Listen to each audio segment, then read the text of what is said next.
ብዙ ዜና እኮ አይተን ስንት ሰው ነው የተጎዳው? ወደ ሶስት ሰው ተጎድቷል አሉ። ወደ ሶስት ሰው አንዲት ልጅ ስዕል ነው ቤተክርስቲያን ገብታ ዘመረች የተባለች ልጅ መገደል አለባት ያለ ነው። ቢኒያም ሽታዬንና እሱን የሚመስሉ ብዙ ቤተክርስቲያናችን ውስጥ የተሰገሰጉ ሰነፎች አሉ። እነዚህም ሰነፎች ምን ብለው ነው የሚያምኑት?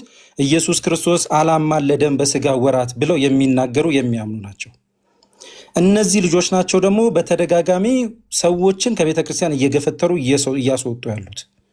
ስለዚህ ማንም ኦርቶዶክሳዊ መምህር ነኝ የሚል የቤተክርስቲያን አገልጋይ ነኝ የሚል ቤተክርስቲያናችን ውስጥ ያሉትን ኢየሱስ አላማለደም የሚሉትን እነሱን ጠርጎ ሳያስወግድ የነሱን ምንፍቅና ሳይናገር የነሱን ለማረም ሙከራ ሳያደርግ እነሱን አቅፎ እነዚህን ሁለት ወንድሞች መናፍቅ ላለው ብሎ የሚሞክር ካለ እራሱ መናፍቅ ነው። ማን አንድን የመነፈቀ አቅፎ አንድን የመነፈቀ ማባረር አይቻልም። አንድን የመነፈቀ አቅፎ አንዱ መንፍቅሃል ብሎ ማሳደድም አይቻልም። ስለዚህ ጠምደዋል አይደል?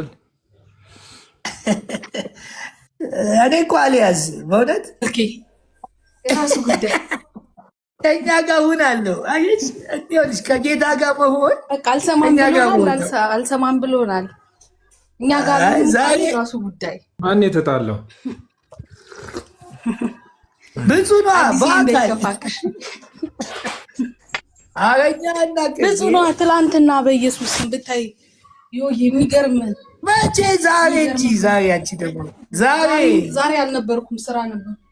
ወይኔ ደግሞ ዛሬም እኮ ተሰብስበው ያ ሰንድሮስ የሚሉት ነው ይሄንን ሁሉ ብጥብጥ የሚያመጣው። አንድ ሰንድሮስ አለ በጣም አይመቸኝም። ለምን እንደሆነ አላውቅም። እውነት ነው ግን የተጎዳ ነው እንደፈለገ ነው የሚገለባበጠው። እውነት ነው የተጎዳ ሰው አለ። አዳም የሚባለው ነው እሱ አይደለም ባለፈው ዮዬ ሰጲሮሳ አዳም ነው እንጂ የኔ ሰንድሮስ የሚባለው የኔ ሰንድሮስ ነው። አዳም ነው እሱ ማለት እኮ አንዲት ልጅ ስዕል ነው ቤተክርስቲያን ገብታ ዘመረች የተባለች ልጅ መገደል አለባት ያለ ነው። ገና ነው አዳም ነው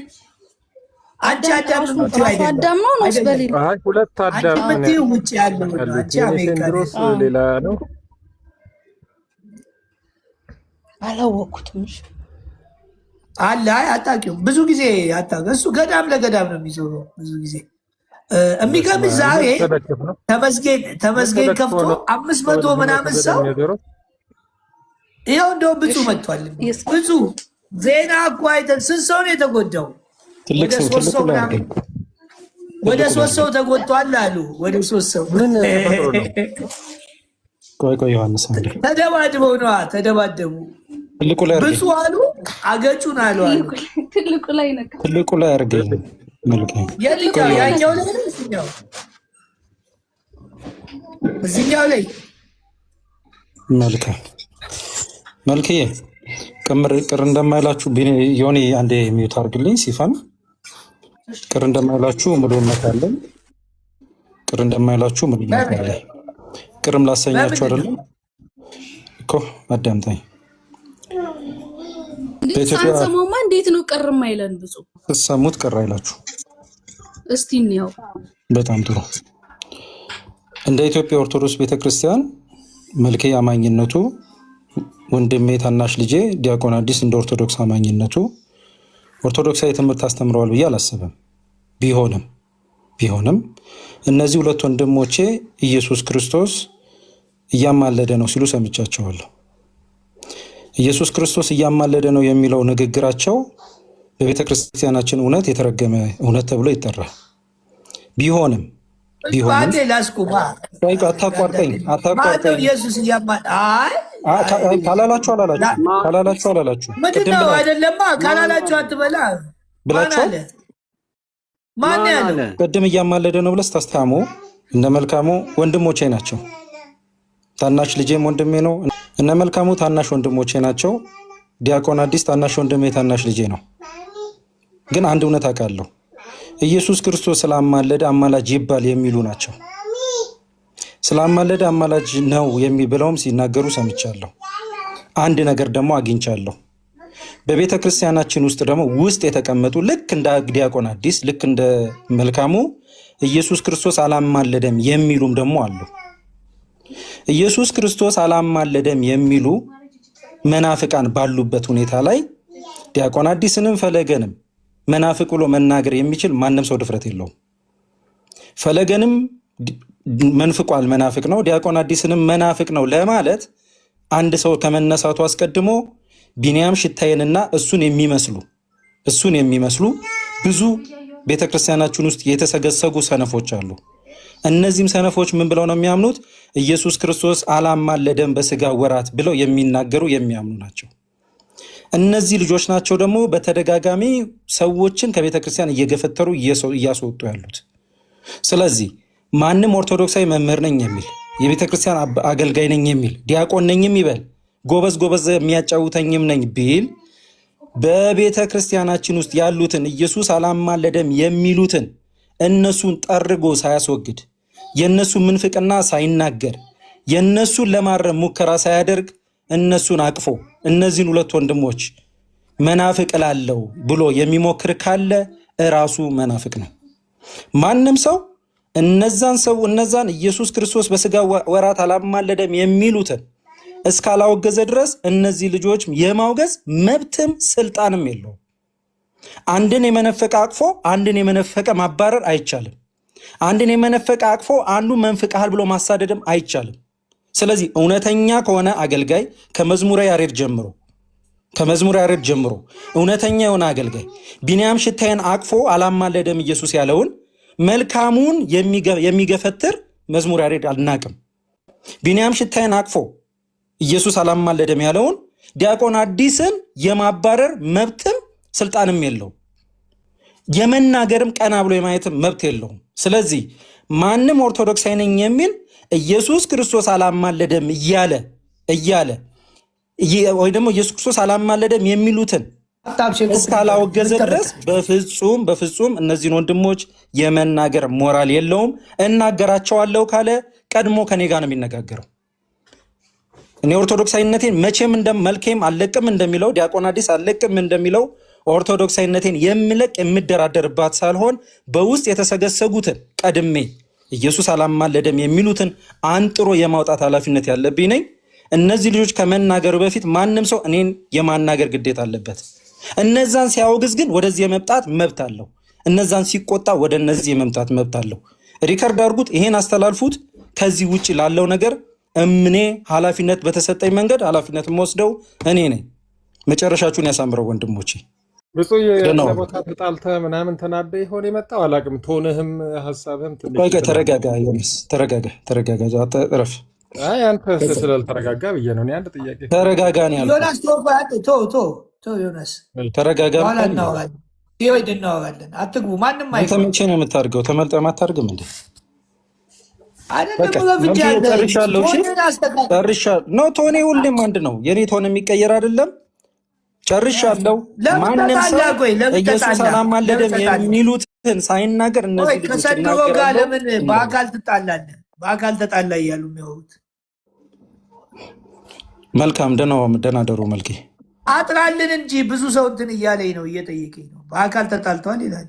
ማንም ኦርቶዶክሳዊ ሆነን አሁን ወደ ግላይ ነገር አትሂዱ። ኦርቶዶክሳዊ ሆነን ማንም ሰው ኦርቶዶክሳዊ ሆኖ መናፍቅ መባልን የሚፈልግ የለም። አይደራደርበትም። በቃ መልካም ደህና ደሩ። ቻው። አሁን የወንጌል አርበኛ እየሆነ ነው። በቃ አሁን ውስጡ እየተቀጣጠለ ነው፣ እያቀጣጠልነው ነው፣ እያነደድነው ነው።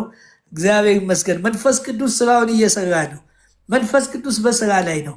መንፈስ ቅዱስ አሁን ቤተ ክህነት እየገባ ነው። እውነት መንፈስ ቅዱስ በቃ ነደደ።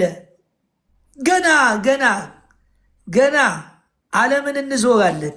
ወንድሞች እዚህ ያላችሁ እድለኛ ናችሁ። ተያይዘን ስለምንሄድ ራሳችሁን አዘጋጁ። ይህንን ለመስማት ነው። እነ መስፍንም እኮ ብቅ ብለው ነው የሄዱት። አላያችሁ? እኔ እኮ የሚገርመኝ ወሬ ነው እኮ ወንጌል። አሁን በኢየሱስ ስም መልኪ አሁን ብፁዕ የት ነበር መሰለ? ሚኪ ቤት ነበርና ሚኪ ቤት ጊርሳምና ሄቨን ጥምቀት አያድንም በሚል እሷ ጥምቀት ያድናል ውይይት ሊያደርጉ ገብተው ነበር። ኧረ ጌርሳም እዛ ነበረ። አልፈልግም ዛሬ ልንገርህ። እሺ ልንገርህ። ከዛ እኔ ከጌርሳም ጋር ጥምቀት አያድንም ብዬ እኔ ልግባ ሲል ብፁዕ ደነገጥኩኝ ማለት ነው። እና ልክ አልነበረም ድምፁ እና ትቼ ወጣው። ብፁዕ የሆነ ነገር ተናግሯል፣ የሆነ ነገር አርገውታል። ወንጌል ይኸውላችሁ ሐዋርያቶች ተጋጅተዋል። ቆይ ላንብብላችሁ። እኔ ምንም መስሎ አይታየኝም። እኔ እነዚህ ነገሮችን ስላለፍኩኝ ምንም አይደንቀኝም። ለሌላው አዲስ ነው የምትግባቡት። ግን በቃ ብፁዕን አረጋጉት፣ ትንሽ ይረጋጋ። በእንደዚህ አይነት መልኩ አይደለም ወንጌል፣ ትንሽ ቢረጋጋ ጥሩ ነው። እሱስ መቼ ወንጌል ገባውና እኔና አዲሱ ነው ወንጌል የገባን። አሁን ኤፍሬም ራሱ እየገባው አለ የሆነ እንትንማ አለ ውስጡ። ግን ያው መልኬ ግን ማርያም ኤፍሬም ይገባል። እሱ ራሱ መች ገባው ወንጌል። እሺ አንዴ ላንብብላችሁ፣ ለአንዴ ኤፍሬም ላንብብላችሁ። መልኬ ግን ፍቅር አይሻልም? ወንጌል እኮ ፍቅር ነው። ወንጌል ፍቅር ነው። እኔ ይኸውላችሁ መች ገባው አላለም? እንዴት ተመታ? በብዙ እስቲ ሚውት አድርጉ። ይኸውላችሁ በብዙ ድህነት በብዙ መከራ አግኝቼም ያየው እኔ እውነቴን ነው የምላችሁ። ብዙ ሰው እንደውም መጽሐፍ ጻፍ ይላሉ። በጣም በህይወቴ አምላኬንና ሰይጣንን ያየው በቃ የሰይጣንን በቃ ጥግ ድረስ ክፋቱን፣ የጨለማ አሰራሩን፣ የእግዚአብሔር ደግሞ ጥግ ድረስ ደግነቱን ያየው ሰው ነኝ። በእውነት ነው የምላችሁ። በጣም ይገርመኛል። እኔ ሰዎች ገና ሳያቸው ያሳዝኑኛል። አሁን ይህ ሰው ያሳዝነኛል። ለምን እንደዚህ እንደሚሆን ይገባኛል። እሱ ቦታ ብትሆኑ እንደዛ ነው የሚሆነው። እንዲገባው እግዚአብሔር እንዲያገኘው ነው እንጂ እኔ እሱን እንትን ማለት አይደለም። ያለው ኡጋንዳ ነው። ኡጋንዳ ከባድ ነው ሰምቻለሁ። የቤት ኪራዩም ኑሮውም በጣም ከባድ ነው። አጋጣሚ አሜሪካ ነበር፣ ኡጋንዳ ተከለከለች። ይሄ ሰው ይገፋል። ከላይ እንዲህ አድርግ የሚሉት ፑሽ የሚያደርጉት አንድ ጊዜ እኔ አለ እኮ 5 ሚሊዮን ብር እንካ ሲሉኝ እምቢ ብዬ ብለው ወዲያው እኮ ነው ወዲያው በሁለተኛው ቀን ይኸው የኢንተርኔት ይኸው የቤት ኪራይ ይኸው የሆነ ነገር ማለት ጀመረ። ገብቷችኋል? ከባድ ነው። እኔ ከሱ በፊት ነው ቀደም ብዬ በወራቶች እቀድመዋለሁ። እኔ ከመጣው ጀምሮ አለው ምን አይነት ህይወት ልኑ ምናምን ማንም ሰው አያውቅም። ማንም ሰው እኔን አያውቀኝም። አዲስ አበባ መጣችሁ እኔ ማግኘት አትችሉም። ከማንም ጋር አልገናኝም። ድንገት አሁን ቅርብ ጊዜ አዲስ በቃ እስቲ ለሆነ ጉዳይ ተገናኘን። በቃ ከፈለግክ ቤት ና ነው የምለው። ከማንም ጋር አልገናኝ፣ ከማንም ጋር አልልም። ለምን ይሄ ጌታ በዚህ ቀሪ ዕድሜ አገልግዬው ማለፍ ነው የምፈልገው። ለዚህ አይገርመኝም። ራሳችሁን ለክርስቶስ ከሰጣችሁ እቺ ዓለም ምንም ነገር የላትም። በጣም አራዳ ልሁን ብለን ያሳለፍናቸው ጊዜያቶች አሁን ራሱ ይገርመኛል። ይኸው እኔ እንደምታየው በቃ ደምግባት ምናምን መልካም ይላሉ። ሌላ አይደለም፣ አልጨነቅም። አምላኬ የተጨነቀልኝ ይበቃኛል። እቺ ምድር ላይ ተጨንቄላት ምን ልሰጠኝ? እድሜ አጨምርልኝ፣ ከሞት አታስቀረኝ። በሽታ እንደሆነ እንደሰጠችን ነው። ዓለም እኮ ትሰጠናለች። ተመቸኝ ስትል ስኳር፣ ደም ብዛት፣ ደም ግፊት ምናምን ትሰጣለች። አልተመቸም ስትል ደግሞ በድህነት ውስጥ በብዙ መንገድ ውስጥ ታሳልፋለች። ዓለም ጨካኝ ነች። አትራራላችሁ። ይህንን ወቁ። ዓለም በምንም ታሪክ ዓለም ጨካኝ ነች። ለዚህ ነው ዮሐንስ አንደኛ ዮሐንስ ምዕራፍ 5 ላይ ዓለም በክፉ ተይዛለች ይላል። በጣም ጨካኝ፣ ምሕረት አትሰጥም። ወድቀሽ ተመልሰሽ ብትነሺ የወደቀውን እያስታወሰች ዓለም እያስታወሰች ድሮ እኮ እንዲህ ነበርክ፣ አሁን እኮ ረስተሃል። ዓለም አትረሳም። ዓለም የምትጠቀሙ በሰዎች ነው። በቃ አይረሱሽም። በቃ አንድ ነገር ስትባይ ድሮ እኮ እንዲህ ነበር ይሉሻል። አንቺን ለመጣል አንተን ለመጣል። እናንተ ጋር ከእግዚአብሔር ጋር ብቻ ተጣበቁ።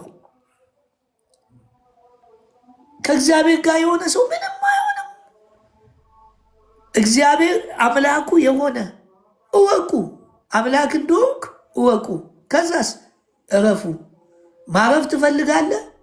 እግዚአብሔርን እወቀው። እግዚአብሔርን የት ታውቀዋለህ? ቃሉ አለ። እምነት ከመስማት ነው፣ መስማትም በእግዚአብሔር ቃል። ማረፍ የሚፈልግ እግዚአብሔርን ይወቅ። እግዚአብሔር ደግሞ አንድ ነገር እንድናቅ ይፈልጋል። ማንን? ልጁን። የእግዚአብሔር ጥበብ፣ የእግዚአብሔር ቃል። እግዚአብሔር በቃ ለሰው ልጆች ይሄ ነው የሚያስፈልገው ብሎ አንድ ልጁን ኢየሱስ ክርስቶስን ሰጠ። ኢየሱስ ክርስቶስን ያወቀና ያመነ ሰው እግዚአብሔርን አወቀ ማለት ነው። አያችሁ፣ እግዚአብሔርን ለሚፈልጉት እንደ ሐሳቡ ገሞ ለተጠሩት ነገር ሁሉ ለምንድን ነው? እግዚአብሔርን ፈልገ ሰው ሊሰድብክ ይችላል፣ ሊያንቋሽሽክ ይችላል፣ ሊያስርክ ይችላል፣ ሊገልህም ይችላል። ግን ነገር ሁሉ ለምንድን ነው ተብሏል? ለበጎ ነው። በቃ ከዚች ምድር ላይ እጣ ፋንታ የላችሁም። ሐዋርያቶች ተጋጩ። አሁንም ብቻ አይደለም፣ በፊትም የነበረ ነው። መጋጨት ያለ ነው። ግን ለወንጌል ብትጋጭ ጥሩ ነው፣ ለፍላጎት ከምትጋጭ። ሐዋርያት ሥራ ምዕራፍ 15 ቁጥር 1 ላይ አንዳንዶች ከይሁዳ ወረዱና እንደ ሙሴ ስርዓት ካልተገረዛችሁ ትድኑ ዘንድ አትችሉም አሉ። በቃ ጸቡ ምንድን ነው? እነዚህ አይሁዶች በኢየሱስ ክርስቶስ ብቻ በማመን አይደለም፣ መገረዝ አለባቸው፣ አትድኑም። ይኸውን ኢየሱስ ነው የሚያድነው ሲል እነ ኤፍሬም ደግሞ የውሃ ጥምቀት ካላስገባችሁ ብለን ይኸው ጸብ ተፈጠረ። እነዚህ በኢየሱስ ድናችኋል ብለው ነግሯቸዋል። አይሁዶች መጥተው ደግሞ መገረዝ ካልጨመራችሁበት አትድኑም፣ እንደውም መገረዝ ብቻ ነው የሚያድነው፣ ኢየሱስ ብቻ አያድንም፣ የውሃ ጥምቀት እያልን እንደምንጋጨው ማለት ነው።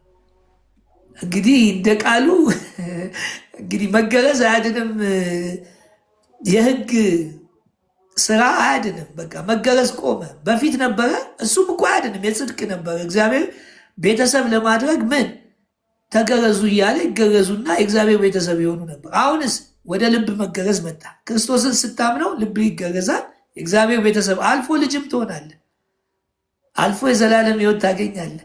ስለዚህ የልቡ መገረዝ በምን መጣ? በእምነት። በእምነት በኩል እንዴት? ክርስቶስን በማመን ልብ ምን አለ? ተገረዘ። ልባቸው የተገረዙትን ካልተገረዛችሁ አልትድኑም ብሎ የልብን መገረዝ እንደ ድሮ ካልሆነ ብሎ ሲል ጸብ ተፈጠረ። አያችሁ፣ አሁን እንደተፈጠረው ጸብ። መልካሙ የቤተ ክርስቲያንን ትምህርት ኦርቶዶክስ ተዋሕዶ ሃይማኖት የማትለውን መዳንን ጥምቀት እንዴት አያድንም ይላል እንዴ? ኢየሱስም ያድናል ጥምቀትም ያድናል አላለችም? ይሄ ልዩነት በፊትም ነበር፣ አሁንም አለ። ስለዚህ ምንም የሚያስደንቅና የሚያስገርም ነገር የለም። በቃ እንደዚህ ነው ይልና ይጮህና እነዚህም አሉና በኋላ ተሰብስበው መፍትሄ ሲሰጡ መገረዝ እንደማያድን ነገሯቸው። ጭራሽ እንደውም ጌታን እንዲቀበሉ አደረጓቸው። ጳውሎስ ደግሞ በቃ እኔ ወደ ተላኩበት ወደ አሕዛብ ልሂድ፣ እናንተ እዚሁ አይሁድንና ኢየሩሳሌምን ያሉትን ምን በሉ አስተምሩ ተባብለው ተጨባብተው ቀኝ እጃችንን ሰጠንህ አሉ። በቃ ካንተ ጋር ኃይል ይኑር እኛም ካንተ ጋር ነን ብለው ተጨባብጠው ተለያዩ። አሁንም ይሄ ነገር መጨረሻ ላይ እንጨባበጥና መዳን በኢየሱስ ነው የሚለውን የቤተ ክርስቲያኑን ትምህርት አንድ ላይ ሆነ መስበካችን የማይቀር ነው። አሁን ይሄ የጥምቀቱ የምኑ ግርግር ይቀራል አውቃለሁ። ለምን? ሁሉም ውስጡ ያውቃል። መንፈስ ቅዱስ ደግሞ ይነግርሃል። ዋጋ ከፍሎልህ ኢየሱስ ሞቶልህ ደሙን አፍሶልህ ስጋውን ቆርሶልህ የምንድን ነው ሌላ ነገር የምትጨምረው ብሎ ጠቅ ያደርግሃል። እኔ እኮ የመጣሁት ስለ ውሃ ጥምቀት ልመሰክር ሳይሆን ስለ ኢየሱስ ልመሰክር ነው ይላል መንፈስ ቅዱስ። ስለ እኔ ምን ይላችኋል? ያስተምራችኋል ነው እንጂ ያለው ስለ ሌላ አይደለም። ስለ እሱ የሚያስተምር መንፈስ ቅዱስ ክርስቶስ እንዳዳነ፣ እንደሞተልህ፣ እንደተሰቀለልህ፣ እንደፈወሰ፣ ነፃ እንዳወጣ፣ ያንተን ሕመም እንደወሰደ፣ ቁስልን እንደወሰደ፣ መተላለፍን እንደወሰደ፣ በደልን እንደወሰደ ይነግራል መንፈስ ቅዱስ። ይሄ ሁሉ እኮ ተደርጎልሃል። እንጂ ውሃ ተጠምቀ ትድናለ፣ እንደዚህ ታደርግ ትድናለ ምናምን አይልም። ስራ ግን ያስፈልግሃል። ከዳንክ በኋላ የጽድቅ ህይወት ያስፈልጋል፣ የቅድስና ህይወት ያስፈልጋል። እግዚአብሔርን አታሳዝነው፣ መንፈስ ቅዱስን አታሳዝነው። በተዘዋዋሪ መንፈስ ቅዱስ አይዘንባችሁ ይላል። ከፍ ብላችሁን ደግሞ አትስደቡት መንፈስ ቅዱስን። እሱ ደረጃ ላይ ያለ ሰው አለ ብዬ አላስአለም። የመጨረሻ መንፈስ ቅዱስን ሰደበ የሚባለው ሰው ቃል ኪዳን ሄዶ ከሰይጣን ጋር ደም አፍሶ የሚያደርገው ቃል ኪዳን እንጂ እዚህ ጋር እንደዚህ የሆነ ቦታ ምና አደለ እንደ ኃጢአትን ሁሉም ኃጢአት ከክርስቶስ ደም የሚያልፍ የለም። ይሄኛው ግን አንተ በገዛ እጅ የምትገባው ቃል ኪዳን በቃ ለዘላለም እግዚአብሔርን አልፈልግም ብለህ ሰይጣን ቤት ሄደ ደም አፍሰ የምታደርገው ቃል ኪዳን መንፈስ ቅዱስን በቃ በጣም የመጨረሻ እንጂ አንዳንዱ ጥቅስ ሲጠቅስና ስማ መንፈስ ቅዱስን ተሳደብክ፣ በዚህኛው አንተ ልሳንን እንትን ስላክ ተሳደብክ፣ እዚኛው ደግሞ ይኸው አባቶችን እየተሳደበ እንደዚህ የሚባል የለም እንዴ እናንተ። የእግዚአብሔር ምሕረት እኮ ከፍ ያለ ነው። የክርስቶስን ደም የሚያልፍ ኃጢአት የለም። የክርስቶስን ደም ኃጢአት የሚያልፍ ከሌለ መንፈስ ቅዱስን የተሳደበ አለ ብዬ አንዳንድ ጊዜ አላምንም። ለመሰላችሁ እንዴ የክርስቶስን ደም የሚያልፍ ኃጢአት የለም። ይሄኛው አለፈ፣ አይገርምም? ይሄኛው አለፈ። ይሄንን ያለፈ እስካሁን የለም። እኔ እንጃ በጣም እና አንዳንዴ አጉል ሰዎችን ለማስፈራራት ሰዎችን እንትን ለማስባል ይሄን እየተጠቀሙ አንተም ትሸማቀቃለህ። መንፈስ ቅዱስን በቃ ተሳዶ ትነኔ በጣም በቃ ተሳደብኩ ብዬ ተስፋ ቆርጬ በቃ በጊዜው ዘደኝ ያልኩበት ጊዜ ነበር። ለምን በቃ መንፈስ ቅዱስን ተሳደብኩ ብዬ። በኋላ እግዚአብሔር ነው ያስተማሪ፣ እግዚአብሔር ነው የነገረኝ። ወደ ዋናው ሀሳቤ ልምጣና አሁን ጥምቀት ያድናል፣ የኃጢአት ስርየት ያሰራል የሚለው ጭቅጭቃችን እንደተገረዙት እንደነንትን ይቀርና መዳን በክርስቶስ እንደሆነ ሰዎች መጠመቅ አለባቸው። ለምንድን ነው የሚጠመቁት?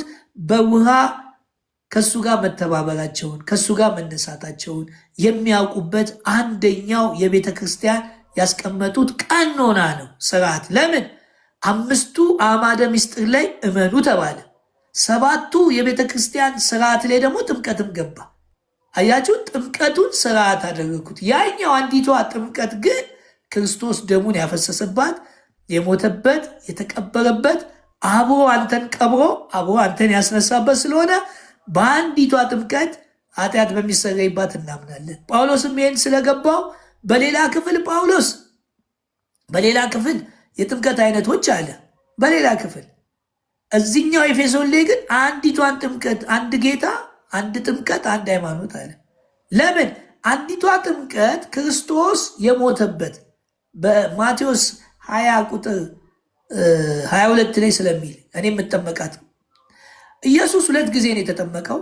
በዮሐንስ በውሃ ሌላው ደግሞ በደም በመቀበር በመሞት ተጠምቋል። ይሄ ጥምቀት ለእኛ ነው፣ እኛን ይዞ ተጠምቋል። እኛም ያኔ ተጠምቀናል። ይሄንን የምናውቀው በእምነት ነው። የውሃ ጥምቀት ስርዓት ነው። ቤተክርስቲያን ያስቀመጠችው ከ7ቱ ሚስጥራት አንዱ ጥምቀት ነው ብላለች። ይህን ስርዓት ፈጽም ቀኖና ነው 7ቱ። 5ቱ ግን 5ቱ ዶግማ ነው። እሱን የምታገኘው በእምነት ነው አለ። አያችሁ፣ አንዳንዴ ድብልቅልቅልቅ ስለሚደረግ እንግዲህ ምን እናድርግ?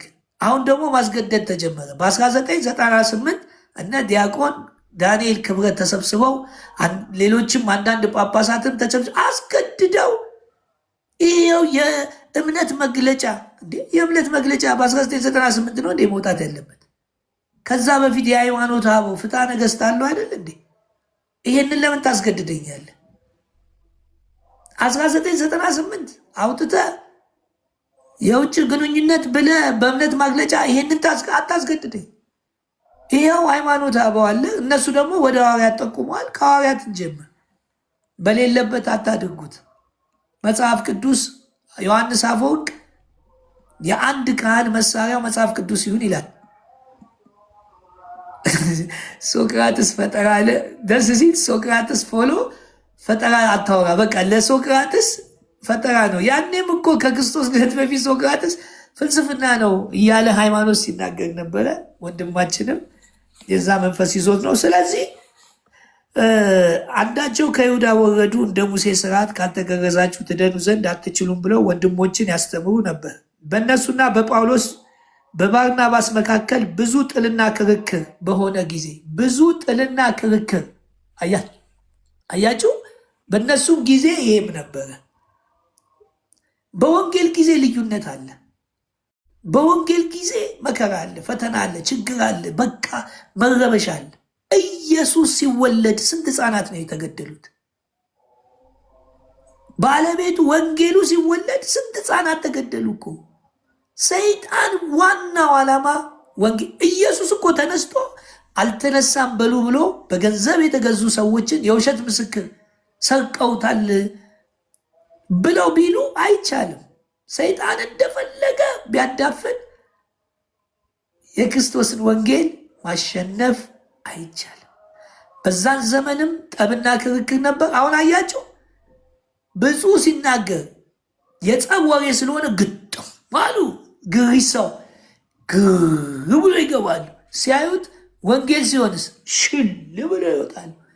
አረዛ ቤት ጭቅጭቅ አለ እንዲህ ብሎ ይመጣሉ። ሲያዩ በኢየሱስ ክርስቶስ ስም ይህንን መንፈስ መታወት። በኢየሱስ የወሬ መንፈስ፣ የጭቅጭቅ መንፈስ ይህ ሰው በዚህ በክፋት ዘመን እግዚአብሔርን እንደመፈለግ ምንድን ነው? በቃ ዛሬ ሰምተሻል፣ ይበል ሰምተሻል። ዛሬ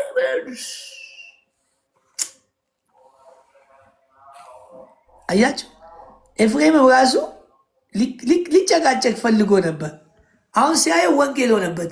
ሽል እንዴ! ይሄን ወንጌል ለመስማት ጴንጤ ቁጭ ካለ ማን ነው ታዲያ? አንዳንዴ ማን ነው ትክክል? እንዴ! እግዚአብሔር ይስጣችሁ። በእውነት ጴንጤዎች እግዚአብሔር ይስጣችሁ፣ እግዚአብሔር ይስጣችሁ። እንዴ! በጣም አሸነፋቻቸው። ይህም ይደንቅ ነው። እሺ፣ በእነሱና በጳውሎስ በባርናባስ መካከል ብዙ ጥልና ክርክር በሆነ ጊዜ ስለዚህ ክርስቶስ ጳውሎስ፣ በርናባስ ከእነሱም አንዳንዶች ሌሎችም ሰዎች ወደ ሐዋርያት ወደ ሽማግሌ ወደ ኢየሩሳሌም ይወጡ ዘንድ ተቆረጠ።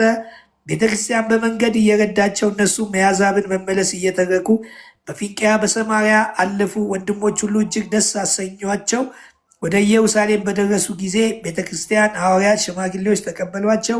እግዚአብሔር ከእነሱ ጋር ያደረገውን ሁሉ አወሩ።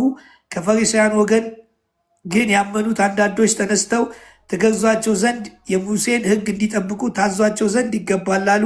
ሐዋርያቶችም ሽማግሌዎችም እያሉ ልክ እንዳሁኑ ካልተጠመቃችሁ አትድኑም እንደሚሉት ካልተገረዛችሁ አትድኑም ብለው ጸብ ፈጠሩ። ያ ጸብ በሰላም ተፈታ። መንፈስ ቅዱስ በመካከላቸው ገባ። አሁንም መንፈስ ቅዱስ በመካከላችን ይገባና በዚህ አጋጣሚ እግዚአብሔር ብዙ ሰዎች ነፍሳትን እንደሚያድን እርግጠኛ ነኝ። ወንጌል በዚህም በዚህም ተብሎ እየተሰበከ ነው። አሁን የመንፈስ ቅዱስ ጊዜ ነው። እንግዲህ እግዚአብሔር ስራውን እየሰራ ነው። እኛ ቁጭ ብለን እዚህ እናያለን የእግዚአብሔርን ስራ። እኛ እዚህ ቃሉን እናገራለን፣ መንፈስ ቅዱስ ስራውን ይሰራል። እኔ በእውነት ነው የምላችሁ፣ ልቤ እንዲህ ስብር ብሎ እንዴት ከየት የመጣ እንደሆነ አላውቅም። መንፈሴ በቃ ምንም አይገርመኝም። የሚገርማችሁ ሜኔ እረስቸዋለሁ። ድሮ የምታገኝ በቃ የለም። ኢየሱስ ነው ያዳነ የሚያድነ። አዳኝ ሊሆን መጥቶ አድኖሃል። ፈዋሽ ሊሆን መጥቶ ፈውሰዋል። መድኃኒት ሊሆን መጥቶ መድኃኒት ሆኖሃል። አማልዶ አማላጅ ሆነዋል። ይኸው የዛሬው አማላጅ ኢየሱስ አማላጅ ነው። ለምን? ስላማለደ። ኢየሱስ አዳኝ ነው። ለምን? ስላዳነ። እና ይህ ሰውዬ እግዚአብሔር እንግዲህ ልቦና ይስጠው። እንዲህ እንዳለ መንፈስ ቅዱስ ወደ ልቡ ይግባ። ለምን ቢባል ኢየሱስ በስጋ ወራት አላማለደም፣ አማላጅም አንለውም፣ አይመጥነውም አለ። ኢየሱስ ምን መጥኖት ነው ሰው የሆነው? አያችሁ፣ ምን መጥኖት ነው ሰው የሆነው? ይሄን ይመስላል። ፍቅሬ መቼም ተመልሰ ስታገኘኝ ምን እንደምትለኝ አላውቅም። ድምፀ ሊቃውንት ጤና ይስጥልኝ። ሰላም ነው ተፈለገ፣ እንዴት አሉ? አንድ ጥያቄ ልጠይቀውት በሊቃውንት። እሺ ከቻልኩ። መጽሐፍ ቅዱስ ላይ ማለት ኢየሱስ ያለውን እንቀበል፣ እናንተ ያላችሁትን እንቀበል? አሁን በምጠይቀው ጥያቄ እናንተ ወይስ ኢየሱስ የሚለው ማለት? ኢየሱስ አሁን ስለ ሊቃውንት የተናገረው ነገር አለ። እሱ ነገር ወይስ ያብራሩልኝ እንዴት እንደሆነ። በጣም በዚህ ስም ለማስፈራራት የሚሞክር ሰው አንዳንዴ ደግሞ መጽሐፍ እጠቅሳለሁ። ለምሳሌ ምን ይላል? በምሳም የከበሬታ ስፍራ፣ በምኩራብም የከበሬታ ወንበር፣ በገበያም ሰላምታ መምህር ሆይ መምህር ሆይ ተብለው እንዲጠሩ ይወዳሉ። እናንተ ግን መምህር ተብላችሁ አትጠሩ፣ መምህራችሁ አንድ ስለሆነ እናንተም ሁላችሁ ወንድማማቾች ናችሁ። አባታችሁ አንዱ እርሱ የሰማዩ ነውና በምድር ላይ ማንም አባት ብላችሁ አትጥሩ። ሊቃችሁ አንድ እርሱ ክርስቶስ ነውና ሊቃውንት ተብላችሁ አትጠሩ ይላል። እርስዎ ደግሞ ድምፀ ሊቃውንት ብለዋል። አትጠሩ እያለ ነው። ምን ይሻላል? ማንን እንስማ? እንኳን ሊቅ ተብሎ ለመጠራት አማልክት ተብለን እኮ ተጠርተናል። እንታ ምን ነው? ኢየሱስ አለ እኮ በቃ አትጠሩ አለ። እሱ በብሉይ ኪዳን። አሁን ቆይ ኢየሱስ እንስማ፣ እሱን እንስማ። ያንተ ችግር እኮ ድሮም ይሄ ነው። ችግርህ ምንድን ነው? ያንተ ችግር አማልክት ሰብረን አልተጠራንም እኛ። እንዴት ኢየሱስ ሊቅ ተብላችሁ አትጠሩ አለ እኮ። እሱ ደግሞ ድምፀ ሊቃውንት ብለው መጡ። ከዛ ያንን ምን ያደርጉታል? እሱ አሁን ከዚህ ጋር ያለበት ምክንያት አለው። መምህር እኮ ንገሩን። እኔ እኮ ስላላወቅኩ ነው። ኢየሱስ ተሳስቷል? በዚህ ምድር መምህር አይኖራችሁ እናንተ መምህራን አትባሉ ብሏል። በሌላ ቦታ ደግሞ አማልክት ተብለን ተጠርተናል። እንግዲህ አምላክ ከመሆንና ሊቅ አሁን እኔ ጠየቅኩት። እኔ ስለ ሊቅ ነው። ያ አልተሻለም፣ ያኛው አልተሻለም። ይሄኛው ግን ሊቅ አትበሉ። እኔ እኮ አሁን የጠየቅኩትን ትተው ወደ አልጠየቅኩት ገቡ። ሊቅ ተብላችሁ አትጠሩ ይላል። እርስዎ ደግሞ ድምፀ ሊቃውንት ብለው መጡ። ምን ይሻላል? ተብለናል። ይኸው አትባሉ እያለ ነው።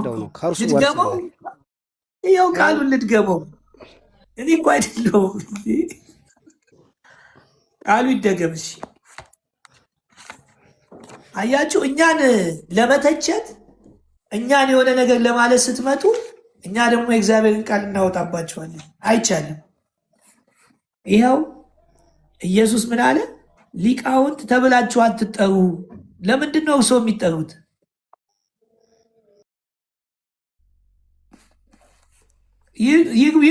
ይመለሱ፣ ድምፀ ሊቃውንት ይመለሱ እንጂ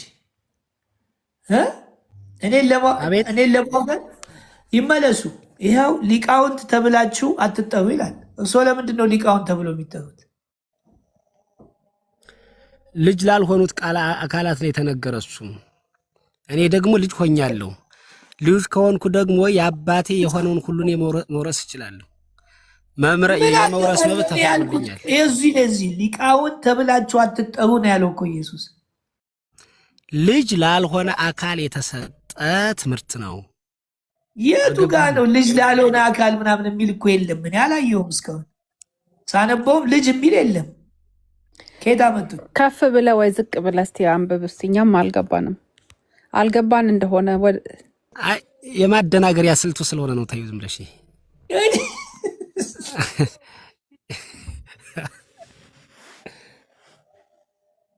እኔ እኮ እኔን ለማውገዝ ስትነሱ እኔ አሁን እናንተን እኮ ላወግዝ ነው ባልተባለበት እኔን ለማውገዝ ስትነሱ እኔ እነሳባቸዋለሁ። እስቲ ቆይ አይታወቅም እንጂ እንትና በመንፈስ ታይቷት ይሆናል። ወደ ታች ልወስድ ከእናንተ የሚበልጥ አገልጋይ ይሆናል። ራሱን ከፍ የሚያደርግ ሁሉ ይዋረዳል፣ ራሱን የሚያዋርድ ሁሉ ከፍ ይላል ይላል። ስለዚህ ፍርድ ነው የሚጠብቃቸው። ወዮ ወዮ ወዮ። አይወልሽ አትፍረጂ፣ ይፈረድብሻል። እኔን ለማውገዝ ተሰበሰቡ። አንደኛ አይችሉም። ሊቅም የሚባል ነገር ይወልሽ። እኔ በእውነት ነው የምልሽ፣ አሁን ይበልጥ ጨካኝ አደረጉኝ። ይበልጥ ለወንጌሉ ጨካኝ። አንዳንዴ እያዘሽ አባ ስትይ አይ አባት እንዲህ ብሎ ካለኝ አባት በሌለበት ማውገዝ አይቻልም። ሊቅም በሌለበት ማውገዝ አይቻል። ይኸው አባት ተብላችሁ አትጠሩ። ሊቃውንት ተብላችሁ ምን አትበሉ፣ አትጠሩ። መጥተው ከዚህ በኋላ ሊቅ ነኝ አባ ነኝ እንዳትሉኝ፣ እኔ ጋር እንዳትሉ። በቃ እንደዚህ አይደለም የምትፈልጉት። መልካሙ የቤተክርስቲያን ትምህርት አይደለም የሚያስተምረው ነው ያላችሁት። ይኸው የቤተክርስቲያኗ ትምህርት ይኸው እንግዲህ ይሄን ይመስላል። እስቲ ታብታብ ሼር ኮምፕሊት አድርጉ።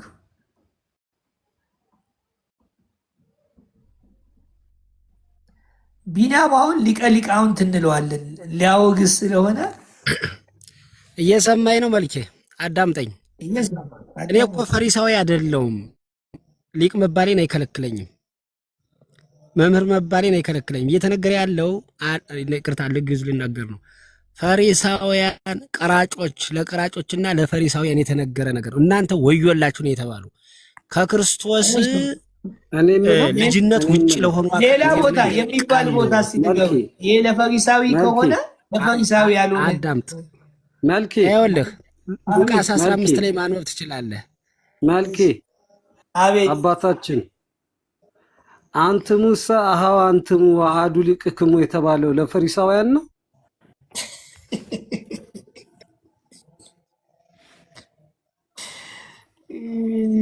እስቲ ንገሩን።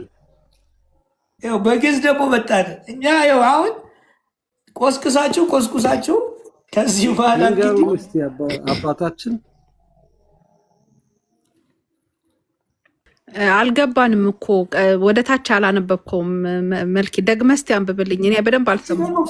ፍርድ ትወጃለሽ፣ ሰው ላይ ለመፍረድ ትቸኩያለሽ። እኔ በደንብ አልሰማሁም። እናንተ ሁላችሁ ወንድማማቾች ናችሁ፣ ሊቃችሁ አንድ ነው ተብሏል። ወይስ ወደ ታች ነው? አሃው አንትሙ ወአሐዱ ሊቅክሙ ለፈሪሳውያን ነው እንዴ? አሃው የሚላቸው ፈሪሳውያን ነው። ከየት ይምጣ እንግዲህ። እሺ ሊቃውንት ፕሮፋይሎትን ለውጠው ወደዚህ ቤት ይግቡ። ለምን እዚህ ቤት ማውገዝ ስለማይቻል ተሰብስቦ ቆይ አዲስ ልጠይቅ። አሁን አባት አትበሉ አለ፣ ሊቅም አትበሉ አለ አይደለም? ስለዚህ ሊቅም አባት በሌለበት ማውገዝ ይቻላል። ውግዘት የለም ማለት እኮ ነው። በዚህ አይነት አባታችን ያለው በሰማያት ነው። ስለዚህ እሱ ነው ማውገዝ የሚችለው አይደል? አባታችን ሆይ በሰማያት የምትኖር ብለህ ነው አይደለም የምትጸልየው? አቡነ ዘበሰማያት አይደለም እኮ አባታችን ቤት ነው። አሜሪካን የሚኖሩ ቀሲስ በክሎ ሆይ ብለን አንጸልይም። አይባልም። ኖ አይባልም። ሊቅ ደግሞ አይደለም። ሊቅ ደግሞ ስለ ሊቅ ካነሳን አንተ እንደ መልከ ጼዴቅ ለዘላለም ሊቀ ካህን ነህ ተብሎ በመሐላ የሆነ ሊቀ ክህነት ያለው ኢየሱስ ነው። ስለዛ ሊቃችን ማን ነው? እኛ ካህናቶች ነን። ሊቀ ካህናታችንስ ማን ነው? ኢየሱስ ነው። አለቀ። ንህነስ እኛስ አሃው ወንድማማች እኩል ናችሁ ሁላችሁም በክርስቶስ። የክርስቶስ ብልቶች ናችሁ። አንዱ ብልት ከአንዱ ብልት አይበልጥም አይደለም? ስለዛ ወንድማማች ስትሿሿም እኮ ነው የክርስቶስን ቦታ ለመያዝ የምትጣጣረው። መልኪ አንተ ቅዱሳን አንተ ምናምን ስልህ ሄደ ትቆለልና ሄደ ክርስቶስ ቦታ ላይ ቁጭ ትላለህ። አንተ ሊቅ አንተ በላይ አዋቂ ካንተ በላይ ፈትፋች ስልህ ሄደ ክርስቶስ ቦታ ላይ መቀመጥ ያምራል። ስለዛ ወንድሜ መልካም ውላለሁ። ደስ ሲል እኮ በቃ ወንድምነት መከባበር እኮ ነው።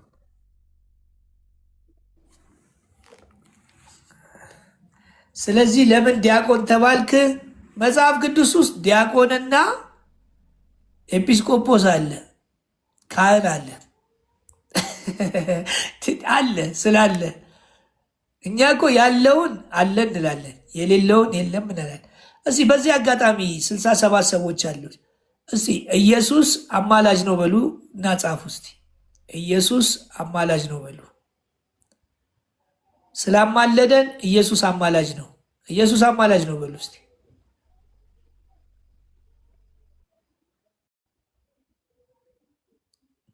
ኢየሱስ አማላጅ ነው። ምን ስላለ? ስላማለደን። አንድ ሰው ነው በቃ ሁሌ የሚጽፈው እንዴ? 3 ሰው ስላማለደን ኢየሱስ አማላጅ ነው። እስቲ በሉ ኢየሱስ ምንድን ነው? አማላጅ ነው። ምን ስላለ? ስላማለደን። በቃ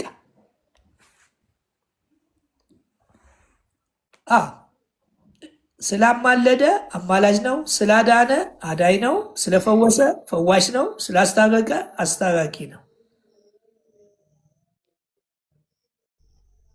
መድኃኒት ስለሆነ መድኃኒት ነው። የዓለም መድኃኒት ሆኗል። ይሄ ነው እውነታው። ይሄ ነው። ይሄ መጽሐፍ ቅዱሳዊ ነው። አይ ይሄ የቤተ ክርስቲያን ትምህርት አይደለም። ኢየሱስ እኔ እኮ ይሄ ሰውዬ እኮ ኢየሱስ እኮ አትልም ቤተክርስቲያን ብሎ መዝሙርም ስብከቱ ኢየሱስ ነው። ቅዳሴውን እንኳን አያውቅም። ስለ ኢየሱስ ቅዳሴ እንኳን መኖሩን አያውቅም። ይሄንን አስቀምጠው እኔን ሊናገሩኝ ይፈልጋሉ። ቤተክርስቲያን ኢየሱስ አትልም አለ። አሳያቸዋለሁ ቪዲዮ። እሱን አስቀምጠው ኢየሱስ የሚለውን ለማባረር እመቤታችን ትታብሱ አለበት። ኢየሱስ በስጋ ፍጡር ነው። ቤተክርስቲያን ትሳሳታለች። አቤት እንደዚህ የሚሉት አሉ። ጭራሽ ተሰብስቦ መልካሙን እንበለው። ኧረ እባክህ ለእኔ ኢየሱስ በቂ ነው። አዲሱ ኢየሱስ በቂ ነው። የኦርቶዶክስ ሃይማኖት መሰረቷ ኢየሱስ ነው። ሃይማኖቷም ኢየሱስ ክርስቶስ ነው። የሃይማኖታችን መሰረት ስለሚል ያ ኢየሱስ ልባችን ውስጥ አለ። ከልቤ ውስጥ ማን እንደሚያወጣው አላውቅም። እኔ እኮ ውስጤ ነው ኦርቶዶክስነት ያለው እንጂ ውጭ አይደለም። ነጠላ እየለበስኩ ማስመሰል አይደለም። አጉል እየሄድኩኝ ምናምን አይደለም። በልቤ ያለ በልቤ ያለውን ሃይማኖትና በልቤ ያለውን እምነት ማንም አይወስድብኝም። ማንም አይወስድብኝም። ብቸኛው አዳኝ እኔ ውስጥ አለ። ብቸኛው ፈዋሽ እኔ ውስጥ አለ። ብቸኛው መድኃኒት የሆነው እኔ ውስጥ አለ። የመስቀሉ ኃይል እኔ ውስጥ አለ። እሱ ካለ በቂ ነው። ከበቂም በላይ ደግሞ በቂ ነው። ከዛ ውጭ የሰው ግርግር፣ የሰው ጭብጨባ፣ የሰው ምን ከዚህ በፊትም አይቼዋለሁ፣ አውቀዋለሁ። አያስደነግጠኝም፣ ምንም አይለኝም። የሰው ድንፋታም አያስደነግጠኝም፣ የሰው ጭብጨባም አያስገርመኝም። የሚያስገርመኝና ሁልጊዜ የሚያስደንቀኝ ተኝቼ ስነሳ ስናገር ምላሴን ይኸው እስከ 8 ሰዓት የጀመርኩ ነው። አይሰለችም። ኢየሱስ አይሰለችም። ኢየሱስ አይሰለችም። ስም እንደሚፈስ ዘይት ነው። ስሙ እንደሚፈስ ዘይት ነው። ይፈሳል። በክርስቶስ ፍቅር በመንፈስ ቅዱስ አማካኝነት ፈሰሰብን። የኢየሱስ ፍቅር ፈሰሰ። ይፈሳል፣ አይደክምህም፣ አይሰለችህም። ለምን? አዲሱ ማንነት፣ አዲሱ ፍጥረት፣ አዲሱ ሰው ይሄን ይፈልገዋል። ይሄ ነው ይሄ የስጋ ፍርድ የሚጠብቅ ይሄ የስጋ ምኞት እየታገለን ጳውሎስ ምን አለ? ብንገለጥ አለ ማንን እንደምንመስል እናውቃለን። አሁን ስጋ ሸፍኖን እንጂ ክርስቶስን ነው የምንመስለው። አሁን ስጋ ሸፍኖን እንጂ የዓለም ብርሃን ነው የምንመስለው። አሁን ስጋ ሸፍኖን እንጂ በውስጣችን ያለው መንፈስ ቅዱስ ነው። መንፈስ ቅዱስ አለ ማለት ኢየሱስ ወልድ አለ ማለት ነው። መንፈስ ቅዱስ አለ ማለት አብ አለ ማለት ነው። አንዱ እግዚአብሔር እኔ ውስጥ ነው ያለው። ከዚህ በኋላ ለወንጌል አላፍርም። ምንድን ነው የሚያሳፍረኝ? በፊትም አላፍርም። ይሄን ወንጌል ተነግሮኝ ነው የኦርቶዶክስ ጋር የመጣሁት። በጣም የሚገርም ትምህርት አላት። በጣም የሚደንቅ ስርዓት አለ። ምን የሌላት ነገር አላት፣ ግን እንደሌላት አደረጋቸዋት። ችግሩ ነው። ይቀጥሉ ሊቀ ሊቃውንት።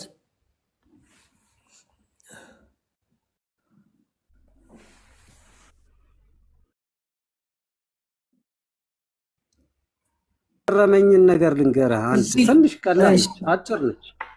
አገተናገር አጭር ስባይ ቢንያምና ተመስገን ለውግዘት መምጣታቸው ገና የተጠመቁበት ጸበል እንኳን ከላያቸው ላይ ሳይደርቅ በአንድ ጊዜው ራሳቸውን ሾመው። እኔ እኮ በመልጣቸው ያለው የገረመኝ ነገር ከሁሉ የገረመኝ የመጨረሻ ቤተክርስቲያን በቲክቶክ ያለችው ቤተክርስቲያን እነ መዝሙረስ ረጅም ጊዜ ቤተክርስቲያኑ ስለቆዩ ዲያቆን ከመቼ ወዲህ ነው ደግሞ የሚያወቅሰው? አይደለም እኮ አስጨርሰኝ።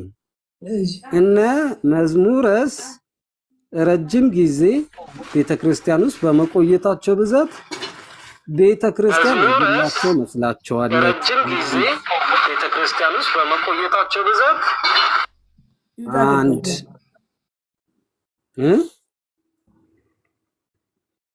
በሱም ማወራ ነው የመሰለኝ ታውቃለህ። እና ብዙ ጊዜ ከመቆየታቸው ብዛት ቤተክርስቲያን የግል መስላቸዋለች። አንድ እና ሁለተኛስ በጣም ብዙ ጊዜ ከማገልገላቸው ብዛት ጳጳስ ሲሆኑ መስሏቸዋል። እነ መዝሙርስ ከቆይታ አዎ እነዚህኞቹ ገና የመጡበትን ጫማ ያልቀየሩት የመጡበትን ጫማ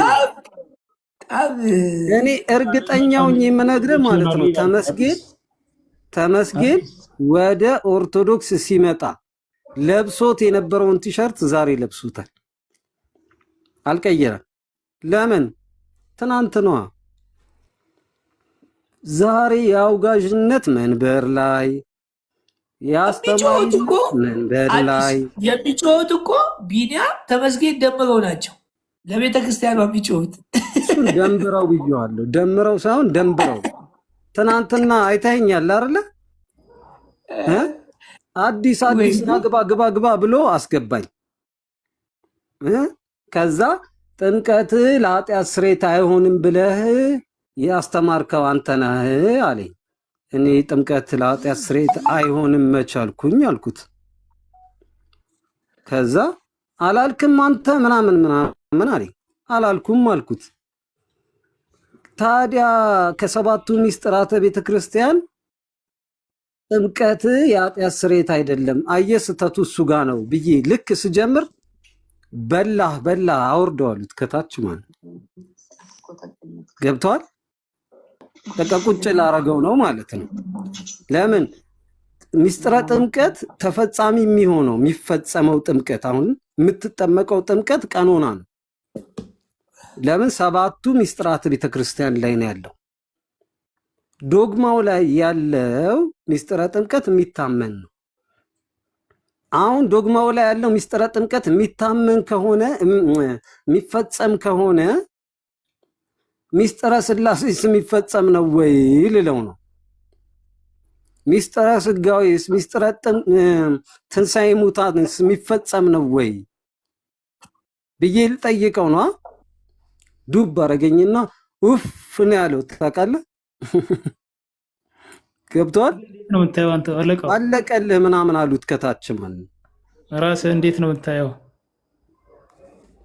እኔ ራሴ እንዴት ራሱ በመስተዋት ነው ራሱን እንዲህ ያየዋል። በመስተዋት ብቻ አይታይ። በፎቶ ይታየኛል። ይሄን ፎቶ ስልክ ላይ ይታየኛል። ወይ ኩባ ከሲፈን አጠገብ ሆኜ ይታየኛል። በምን መስተዋትነት? በራስህ ከሲፈን አጠገብ ሆኜ ስልክ ላይ ወደ እንትኑ ድግባ ኩማ አምስቱ አማደ ሚስጥር ቁሜ ነው እንዴ? አምስቱ ነው አጠይቆ አምስቱ አማደ ሚስጥር የሚፈጸም ነው የሚታመን ነው? በፊት አንድ ጥያቄ ልጠይቀው። አዲስን አትጠይቅ፣ ጠይቀው። አምስቱ አማደ ሚስጥር የሚታመን ነው የሚፈጸም ነው? ትፈቅድልኛለህ? አዲስ አምስቱ አማደ እኔ ያለው አይደል እንዴ? ባለቤቱ የቤቱ ባለቤት ስለነበር ነው። አምስቱ አማደ ሚስጥር የሚታመን ነው የሚፈጸም ነው? ይታመናል፣ ይፈጸማል። መቼ ነው የሚፈጸመው? ሚስጥረ ስላሴ የሚፈጸም ነው? አምስቱ አልከው እኮ አጠቃለልከው። ለይተህ እኮ ሚስጥረ ስላሴ ይፈጸማል። አሁን ሚስጥረ ትንሣኤ ሙታን ስላሴ ይፈጸማል እናምናለን። ገዛ ይፈጸማል። ኧረ ቆይ አንዴ አዳምጠኝ። ስላሴ ድጋሚ ስላሴ ይፈጠራል እንዴ? ድጋሚ አይደለም። ክርስቲያን ስትሆን ትንሣኤ ሙታንን ሚስጥረ ስላሴማ ቆይ ትንሣኤ ሙታንም ገና የሚፈጸም ነው እንዴ? አይደለም። አይ እዛው ጋር ነው የሚፈጽሙለት። እንደ ጥምቀት እነሳለን በኋላኛው ዘመን እዛው ጋር ይፈጽሙለት ካኑ ላወ ይላል። አይደለም አንተ ይሄ ካህናት የሚፈጽሙት ነገር ነው አይደል? የሚፈጸም የሚባለው ጥያቄ አዳምጥ። በክህነት የሚፈጸም የማቴዎስ ወንጌል ምዕራፍ 7 ከቁጥር 15 ያለውን ፍታል። እስቲ አዲስ እኮ እንደዚህ ነው። ዝም ብሎ መተርተር ነው። ታዲያ ለምን ጊዜ እንትን እንላለን? እታች ደግሞ እንትን ግዕዝ ይጽፋል እና እጽፍለታለሁ እና መልስ የለውም። ታውቃለህ? የሆነች ከመጽሐፍ ላይ የሆነች ነገር ያይና እሷን ይጽፋትና ለሱ የሆነ ነገር ስጽፍለት ለሱ መልስ ለመጻፍ የግዕዝ እውቀት ይጠይቃል። ሌላ ነገር ይጽፋል። እያወረድክ ማየት ትችላለህ። ማንም ሰው እያወረደ ይኸው አንድ መልስ ከሰጠኝ በግዕዝ የለም። ኢየሱስ ተነስቶ የትንሣኤ በኩር ሆኗል። የምስራቹ ወንጌል በል። የምስራቹ ወንጌል አምናለሁ፣ እታመናለሁ። አለቅ። አሁን ምን እንደሆነ ታውቃለህ? ያለፈውን በአዳም የመጣውን አይኑን ገልጦልሃል። ይሄንን ስለተናገርክ የዘላለም ሕይወት የእግዚአብሔር ልጅ ከፍርድ አምልጠሃል። አሜን በል። አሜን። ሰው በልቡ ቢያምን ይጸድቃል፣ በአፉ መስክሮ ይድናል። መዳን በማን ነው? ኢየሱስ በኢየሱስ ክርስቶስ ሌላ ስም የለም። አለቀ። እንግዲህ የደብተራ የመዳን ቀን ዛሬ ነው። የደጋሚ መንፈስ ተመታ። አሜን። የመዳን ቀን ዛሬ ነው ይላል። ይህንን ቃል የሰማችሁ ልባችሁን ወደ ጌታ ዘንብሉ። የሚያዋጣው እሱ ነው። አዎ የመዳን ቀን አሁን ነው ይላል። ስለ ነገ ወይ ስለ በኋላ ምን እንደምንሆን አናውቅም። ስለዚህ ጌታ ኢየሱስን በልባችን ማንገስ ነው ያለብን። ቀኑ ከፍቷል። በየቦታው ጦርነት፣ ወንድም በወንድሙ ላይ፣ እህት በእህት ላይ፣ ሁሉም የራሱን ነገር ለማስጠበቅ፣ ሁሉም ለመታየት ለመሰማት የሚሮጥበት ሰዓት ነው። እግዚአብሔርን የረሳበት ዘመን ነው። ስለዚህ ወደ እግዚአብሔር እንጠጋ። የእግዚአብሔር ልጅ ኢየሱስ ያድናል።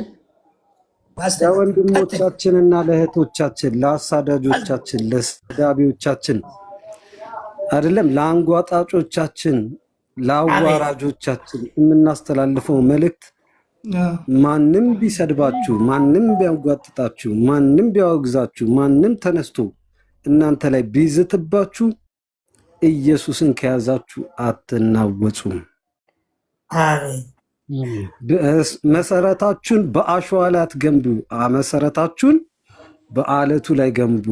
አለቱ ደግሞ ኢየሱስ ክርስቶስ ነው። ግንበኞች የናቁት ድንጋይ እርሱ የማዕዘን ራስ ሆነ። አናጢዎች የናቁት ድንጋይ እርሱ የማዕዘን ራስ ሆነ። የማዕዘን ራሱ ኢየሱስ ክርስቶስን ካልያዝክ እንግዲህ ማዕዘን ላይ አግኝቶ ማዕዘንን ያበላሻል። ዲያብሎስ ተንጋደህ ትሄዳለህ። ቀና ብለህ በኩራት መሄድ ከፈለክ ኢየሱስ ክርስቶስ ደሙን ከፍሎልሃል። በቃ በደሙ ቤዛነት የዳንክ ስለሆንክ አንተን ያዳነህ አምላክም ሰውም የሆነው ኢየሱስ ክርስቶስ ከሆነ ማንም አያሸማቅቅህም። ማንም ዝቅ አያረግህም። ማንም ካንተ ጋር ሊጋጭም አይችልም፣ ሊቃወምህም አይችልም። እርስ በራሱ እዛው ይራበሻል አይደለም? መንግስታቸው ፈርሷል። እርስ በራስ መራበሽ ጀምረዋል አይደለም? የሚይዙት የሚጨብጡት አጥተዋል አይደለ? ለምን? ይሄ ኢየሱስ የሚለው ስም ተቆሰቆሳ፣ ነደደ፣ ገና ይነዳል። ሰይጣንና ሐሳቡም ይወድቃሉ። ያለ ኢየሱስ ምንም አይነት መንገድ የለም። ፈንዱ ይውጣላ ባለው ቢንያም ሽታዬ ስሙን እየጠራው በቢንያም ሽታዬ ያለ ክፉ መንፈስ በኢየሱስ ክርስቶስ ስም ይነሳ። በቢንያም ሽታዬ ወንጌል ጠላትነት የወንጌል ጠላት ሆናል። በሱ ያለው መንፈስ ይነቀል። ቢንያም ሽታዬ እዛው ባለበት እውነተኛ የኦርቶዶክስ ተዋሕዶ ሃይማኖት ተከታይ እንዲሆን የወንጌል ጠላት እንዲሆን ዛሬ ልቡ እንዲለወጥ በአምላክ ፊት ጸልያለሁ። እንደዚሁም በጠላትነት የተነሳችው በቀሲስ ዲበኩሉ ያለ የደብተራ መንፈስ፣ የደጋሚ መንፈስ፣ የአስማተኛ መንፈስ ለአንዴና ለመጨረሻ ጊዜ ወደ ከልክየዋል። እዚሁም በነ መዝሙር ያሬድ በነ አኬ ቡድን በሐዋርያት መልሶች እንደዚሁ ወንጌልን ሳይሆን ስለ ሰዎች ሁልጊዜ የሚያወሩ ከዛሬ ጀምሮ ያለ ማንኛውም አሰራር ሁሉ ወደ ወንጌል እንዲለወጥ ጸለይኩኝ። ሁሉም ወንጌል ይሽተታቸው። ሁሉም ኢየሱስ ኢየሱስ ይበሉ። ሁሉም መጽሐፍ ቅዱስ ምስክርነታችን ይበሉ። ይህ እውነተኛው የሆነው የኦርቶዶክስ ተዋሕዶ ሃይማኖት ትምህርቷ ይስፋፋ። እንደ አባቶቻችን የሆነውን ሕይወት ይኖር ዘንድ በቤተ ክርስቲያን የኢየሱስ ክርስቶስ ወንጌል እንዲሰበክ ዛሬ ጸልያለሁ። ወንጌል ለሁሉም ይሁን።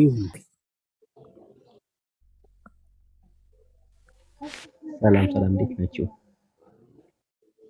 እግዚአብሔር ይመስገን። መልክዬ እንዴት ነህ? በጣም ተመችቶኛል። ባይዘው አስተምሮ ማለቴ ፎከስ እያደረክ ያለው ዲሞኔሽን ላይ አይደለም፣ ህይወት ላይ ነው፣ ወንጌል ላይ ነው። እና መሆንም ያለበት በዚህን ዘመን የሚያስፈልገውም ይሄ ነው። ለምን አልዳንበትም? እንትን ተከትለን የሆነ ተቋም ተከትለን ምንም የምናመጣውም ኢንፑት የለም። በቃ ወንጌልና ወንጌል ብቻ ነው። በዚህ ደግሞ ውስጥ ነቀፌታ አለ። ቃሉም እንደሚናገር ማቴዎስ 5 ላይ ቁጥር 11 ምናላ ሲነቅፋችሁ ሲያታደርጋለ በእኔም ምክንያት ከክፉ ሁሉ ውሸት ቢነግራችሁ ብፁዓን ናችሁ ይላል። ማቴዎስ ወንጌል ምዕራፍ 5 ቁጥር 11 ላይ ዋጋችሁም ቤት ነው፣ በሰማይ ነው። ዋጋ አንተ እዚህ አይደለም፣ በሰማይ ነው። ወንድሜ እኔ በዛ ነው ማምነውና በርታ፣ እግዚአብሔር ይርዳ። ይሄ ወንጌል ድሮም ማለት እንዲህ ቢሰበክ ሁላችንም እኮ ወተን ባልሰደደን ነበር። ይሄ አሁን የበራው ብርሃን አሁን ባልከው በእናታችን ቤት ቢበራልን ሁላችንም ከዛ ቤት ወተን ባልተሰደደን ነበር። ወንጌልን ፍለጋ ማለት ሁላችንም እኮ ራብ አለ እዛ ያለን። እንግዲህ አሁን መጣት አልፈለግም፣ ግን ይሄ ወንጌል እዛ ቢሰበክ አሁን ያልክን በመንገድ አሮን ነው እኔ አላቅም። አሁን አንተ ቤትኛው እንትን አላቅምና መልክዬ እግዚአብሔር ይርዳ ብራዘር። እኔ በጣም ደጋፊ ነኝ። አንተ ዓላማ ይዘህ የወጣህበትን አካሄድ በጣም ከሚደግፉት አካል አንዱ ነኝና እግዚአብሔር ይርዳ። ቴንኪው አመሰግናለሁ። ልጆቻችሁ ተባረኩ። እሺ ቀጥሉ። ሰላም እግዚአብሔር ይመስገን። እንዴት ነው? ደገምከው እኮ እዚሁ አልነበር ከቅድም ያነሳ። ሰላም ነው፣ ቀጥል። እግዚአብሔር ይባርክ። አላወራኝም። ቀን ላይ የሆነ ትንሽ እንትን ተፈጥሮ ነበር፣ ለዛ ይቅርታ። እና ወንድሜ እንኳን ጌታ ረዳ። ይሄ ወንጌል መብራቱ ራሱ አንድ ነገር ነው። እኛ የተከፈልን ወንጌል ከዚህ በላይ ራሱ ብዙ ነገር ያስደርገናል። ሰው ቢረዳው ማለት ነው፣ ሰው ቢገባው ይሄ ነገር እና በወንጌል ሰዓት ብዙ የሚፈጠሩ ነገር አለ፣ ብዙ መሳደድ አለ፣ መታሰር አለ፣ ስንት ነገር አለ። ምክንያቱም እኔም ደርሶብኛል ከዛ መካከል እና የጳውሎስ መልእክቶች እንዳለ የሚያስረዳው አሁን ወንጌልን ሰባኪ ነው ጳውሎስ እና በዛ ውስጥ ብዙ ነገር የተቀበለው ነገር እንዳለም ይነግረናል። አሁን ለምሳሌ ለጢሞቴዎስ ጳውሎስ መልእክት ሲነግርለት ሁለተኛ ጢሞቴዎስ ምዕራፍ 4 ላይ አንተ ግን ነገር ሁሉ በልክ አድርግ፣ መከራን ተቀበል፣ የወንጌል ሰባኪነትን ስራ አድርግ፣ አገልግሎትን ፈጽም። በመስዋዕት እንደሚደረግ የእኔ ሕይወት ይሰዋልና የሚሄድበትን ጊዜ ደርሷል። መልካሙን ገድል ተጋድያለሁ፣ ሩጫውን ጨርሻለሁ፣ ሃይማኖትን ጠብቄያለሁ። ወደፊት የጽድቅ አክሊል ተዘጋጅቶልኛል። ይህም ጻድቅ ፈራጅ የሆነው ጌታ ያን ቀን ለእኔ ያስረክባል። ደግሞም መገለጡን ለሚወዱት ሁሉ እንጂ ለእኔ ብቻ አይደለም። እዚህ ጋር ጳውሎስ ምን ሊናገረን ፈልጎ ነው? አንደኛ ወንጌል ሁላችንም መስበክ እንዳለብን። ምክንያቱም የአሁኖቹ ጳውሎስ እኮ የአሁኖቹ ሐዋርያቶች እኛንም ብዬ ነው ማስበው፣ የድሮዎቹ ሐዋርያት የሉማ፣ ምክንያቱም ሞተዋል እነሱ። ይሄን ወንጌል ማስቀጠል ያለብን እኛ ነን። አንደኛ ነገር ባለሳሳት ሁላችንም ከኦርቶዶክስ፣ እኔ ለምሳሌ ከኦርቶዶክስ ቤት ነው የመጣሁት፣ ሃይማኖትን ለመንቀፍ አይደለም። እዚህ ጋር ግን ያለህበት ነገር ሁሉ አንደኛ ነገር ያለህበት ነገር ስለ ኢየሱስ እኛም ፈልገን የመጣ ነው። አሁን ኢየሱስ ነው፣ ያን ኢየሱስ ማለት ነው። አሁን እኔ ግልጹ ልንገርህ፣ እዛ በሆን ኖሮ ስለ ኢየሱስ እስካሁንም አላውቅም ነበር። አንደኛ ለምን ብትለኝ፣ አንደኛ ነገር አንተ ስለ ኢየሱስ ለማወቅ መጽሐፍ ቅዱሱን መምህራንህ አንብብ ብለው መምከር አለባቸው። የአንተ መምህር አንብብ ብሎ ካልመከረህ፣ ምክንያቱም ከልጅነታችን አንስቶ እነሱን እያየን ያደግ ነው። የእነሱን ሀሳብ እነሱ የሚሉትን እየሰማን ነው። እነሱ የሚሉትን እነሱ አድርጉ የሚሉን እያደረግን ያደግ ነው ሁላችንም። እና በዛ መካከል መጽሐፍ ቅዱስን አንብቡ የሚለው ቃላት ቢነግሩን ኖሮ ባልወጣን ነበር። ምክንያቱም መጽሐፍ ቅዱስ ላይ ነው ያለው ነገር። ይሄ ነገር መጽሐፍ ቅዱሱ ተለይቶ አይደለም፣ መጽሐፍ ቅዱሱ ተገልብጦ አይደለም። ፕሮቴስታንት ጋር ያለው መጽሐፍ ቅዱስ ሌላ ሆኖ አይደለም፣ ኦርቶዶክስ ጋር ያለው መጽሐፍ ቅዱስ ሌላ ሆኖ አይደለም። ምንድን ነው ብትለን የማንበብ ጉዳይ ነው። አሁን እኔ ጌታን ከተቀበልኩ አሁን ስንት ጊዜ ብትለኝ ገና 2 ዓመቴ ነው። 2ኛ ዓመቴ አሁን ነው የገባሁት። ግን በዚህ መካከል ብዙ ነገር አወቅኩኝ። በምን ምክንያት? ጴንጤ ስለሆንኩኝ መጽሐፍ ቅዱስን ማንበብ ጀመርኩ። በጣም ብዙ አነበብኩኝ። ግን ያው እንደዚህ ብዬ መናገር ቢከና ሁሉም ነገር የሚገኘው አንደኛ ቃሉ ላይ ነው።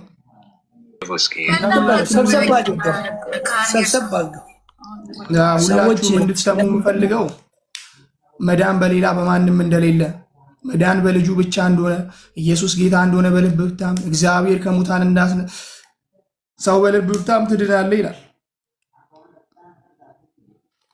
ዮሐንስ 1:12 ላይ መዳን በሌላ በማንም የለም፣ እንድንበት ዘንድ ከሰማይ በታች የተሰጠን ሌላ ስም የለም፣ የተቀበሉት ለስሙ የሚያምኑት ለነሱ የእግዚአብሔር ልጆች ይሆኑ ዘንድ ስልጣንን ሰጣቸው ነው የሚለው። እና ወገኖቼ አምልጡ፣ ይሄን እውነት ይግባችሁ። መጽሐፍ ቅዱስ ነው። አሁን የትምኑ አይደለም፣ መጽሐፍ ቅዱስን አንብቡ ነው። እኔ ቃሉን ተረዱ፣ ቃሉን አንብቡ። ጌታ ይባርካችሁ። ጨርሻለሁ። ወንድሜ ተባረክልኝ። መልኬ አቤት። በኢየሱስ ላይ የሚተባበር መንግስት ይፈርሳል። እንዴ ፈርሷል፣ ይፈርሳል፣ ፈርሷል። በጣም የሚገርም ነገር የአይሁድ የካህናት አለቆች የነሐናና የነቀያፋ የቤተ መቅደሱ መንግስትና የቤተ መንግስቱ ደግሞ የሮም ቄሳር የነ ጲላጦስ የነ ሄሮድስ አይደለም የሮማ ቄሳሮች መንግስት በኢየሱስ ላይ ተባበሩ። ኢየሱስን ሰቀሉ። ከዛስ ፈረሱ። አሁንም ዛሬ የኢየሱስን የማዳን ስራ የሚክዱ የኢየሱስን ቤዛነት የሚክዱ የኢየሱስን ምልጃ የሚክዱ የኢየሱስን ኃያልነት የሚክዱ የደሙን ኃይል የሚክዱ የመስቀሉን ኃይል የሚክዱ የመስቀሉን ስራ የሚክዱ የትንሣኤውን ኃይል የሚክዱ ሰዎች መንግስታቸው እየፈረሰ ነው። እርስ በራሷ እየፈራረሰች ነው። በኢየሱስ ላይ አትተባበሩ፣ አትተባበሩ። ከቻላችሁ ከኢየሱስ ጋር ተባበሩ። ካልቻላችሁ ደግሞ አርፋችሁ ቁጭ በሉ። ገለል በሉ ከወንጌሉ መንገድ። የወንጌል እንቅፋት አትሁኑ። ያለበለዛስ ትፈርሳላችሁ። ሁሉም ቤት ዘግቷል። ለምን? እርስ በራሳቸው እየተቦካኩ ስለሆነ እና ክፉ እንዲገጥማቸው ክፉ እንዲደርስባቸው አንፈልግም። ኢየሱስን ቢያገኙ በረፍት ዋዘ እንዲመራቸዋል፣ በለመለመ መስክም ያሰማራቸዋል። ማንም አያናውጣቸውም። ውቅያኖስ ቢገላበጥ፣ ተራራ ቢፈርስ፣ ቢወጣ ቢወርድ ማንም አያነቃንቃቸውም። ዓለም ቢገለባበጥ ኢየሱስ አለን ብለው ያምናሉ። ስለዛ ኑና ኢየሱስን የእውነት እዚህ ሂዱ፣ እዛ ሂዱ፣ እዚያ አሴምብሉኑ፣ እዛ እንትን ሁኑ፣ እዚህ ዲኖሚኔሽን ግቡ አይደለም። ባላችሁበት ሁኑ፣ ግን ኢየሱስን የማዳኑን ኃይል ተቀበሉ፣ እመኑ። ቅጥልጣያችሁን ዞር አድርጉ፣ መጋረጃዎቻችሁን ግፈፉ። የጥንቆላ የሟርት የድግምት አሰራራችሁን ገለል አድርጉ። ተስፋችሁን፣ ዓላማችሁን፣ መዳናችሁን፣ ሰላማችሁን ለሱ ስጡ። ከዛ ዓለም ቢንጫጫ ምንም አይመስላችሁም። እዚህ ቤት መጥተው ስንት ሰዎች ይሰድቡናል። ሆሞሴክሹዋል ይሉናል፣ ባልና ሚስት ናችሁ ይሉናል። አንናወጥም። እንዴት እንዲህ ትለኛለህ ምናምን ውስጥ አንገባም። እግዚአብሔር ባስቻለን መጠን ማለት በክርስቶስ በሰጠን ትዕግስት መጠን ክርስቶስ ባሳየን ትዕግስት ባልካችን በቻልነው መጠን ቶለሬት እናደርጋለን። ተነካን የሚሉ ሰዎች እኮ ደብዳቤ ይልካሉ፣ አስደብዳቤ ይልካሉ፣ ገንዘብ ይከፍላሉ። እንግዲህ እስከ መደባደብ ተደርሷል። በመደባደብ የሚሰበክ ወንጌል አለ። በመደባደብ የሚሰበክ ክርስትና አለ፣ ክርስቶስ አለ። ግራህን ሲመታ ቀኝህን ስጠው።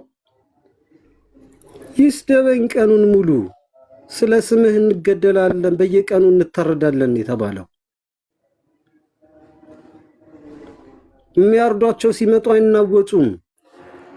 የሚሄዱበትን የሚገቡበትን ክብር ያውቁታል አይደለ? እኛም የምንገባበትን ክብር ስለምናውቅ አንናወጥም። የሚገለን ቢመጣ እንካ ብለን ነው የምንሰጠው። ስጡም የተባልነው እንደዛ ነው። ገዳዮቻችሁን ራሳችሁን ለመከላከል ግደሉ አልተባልንም።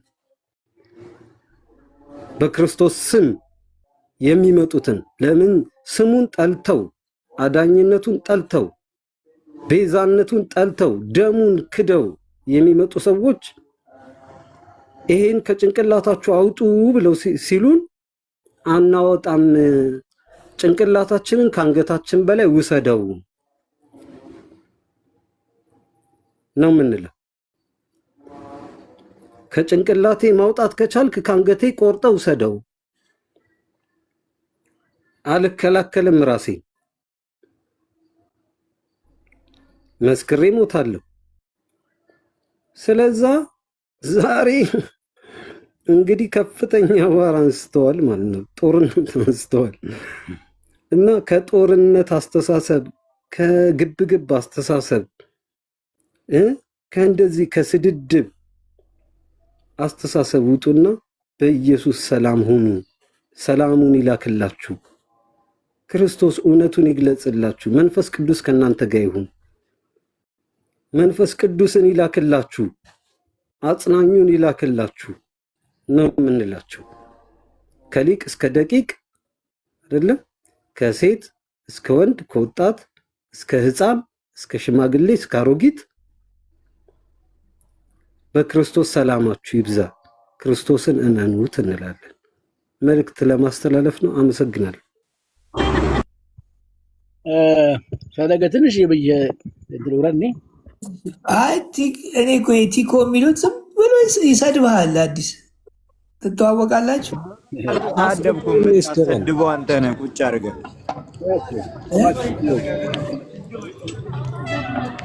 እሺ ሰላም አቋለ ለምንድን ነው የምትሰድበው? በጽሁፍ የቀረብህ ምንም አልተሳደብኩም። በድምጽ ምንም አልተሳደብኩም። መልስ ነው የሰጠው። ቲኮ ንስሐ ትገባለህ? እስካሁን የሰማው ወንጌል አለ። ንስሐ ትገባለህ?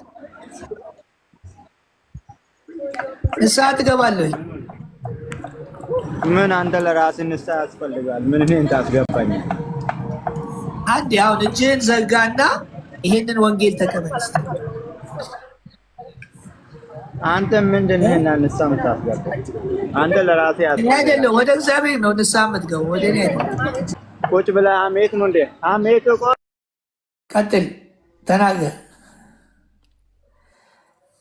ይህ ቀን ያልፋል። እሺ በእውነት ተባረክልኝ። በእውነት በጣም ደስ ብሎኛል። እኔ የሚገርም ነገር ምናልባት አታስታውስ እንዳይሆን እንጂ ወደ ኦርቶዶክስ በተመለስክበት ጊዜ ለምን ብዬ ታውቃለህ እንትን ነበረ። ለምንድን ነው ብዬ በጣም እናደድ ነበር። ግን አሁን እንኳንም ተመለስክ፣ እግዚአብሔር በሚያውቀው እንኳንም ተመለስክ። ምክንያቱም በዛ ቤት ላይ ቁጭ ብለህ እንዲህ በድፍረት ወንጌል ስትሰብክ ማየት ምንኛ ደስ ይላል፣ ምንኛ ደስ ይላል። አሁንም እኔ ሁላችን በዛ ቤት የወጣ ነው እንዲህ አይነት ወንጌል አተን ነው። ስለዚህ እግዚአብሔር ያበርታህ፣ ከጎንህ ነን። አይዞ፣ ጠንክር፣ በዚሁ ቀጥል። ብዙ ሰዎች ይከተሉሃል፣ ብዙ ሰዎች ይቀበሉሃል በእርግጠኝነት። ምክንያቱም ሁሉም ሰው በተለይ የሚያነቡት ሰዎች ያውቃሉ። በጥቅማ ጥቅም፣ በይሉንታ፣ በሰው ፍርሃት፣ በምን ይሉኝ ነው እንጂ ያውቃሉ። አብዛኛው ደግሞ ተከታይ ነው። መጽሐፍ ቅዱስ አያነብን። ገደል ግባ ቢባል የሚገባ አማኝ ነው ያለው። ዞሮ ግን ቀስ እያለ ይገባዋል። በእውነት አንተ ግን ጠንክር፣ እግዚአብሔር ይባርክህ። ተባረክ ለማለት ነው። ሌላ ምንም ለማለት ፈልጌያለሁ። ተባረክ ለማለት ነው። እሺ፣ እግዚአብሔር ይስጥልን፣ እናመሰግናለን። የተገናው ማን ነው? አስገባኝ አልከኝ። እሺ፣ ሰላም አላችሁ። መልኬ እንዴት ዋላችሁ? እንዴት ነህ?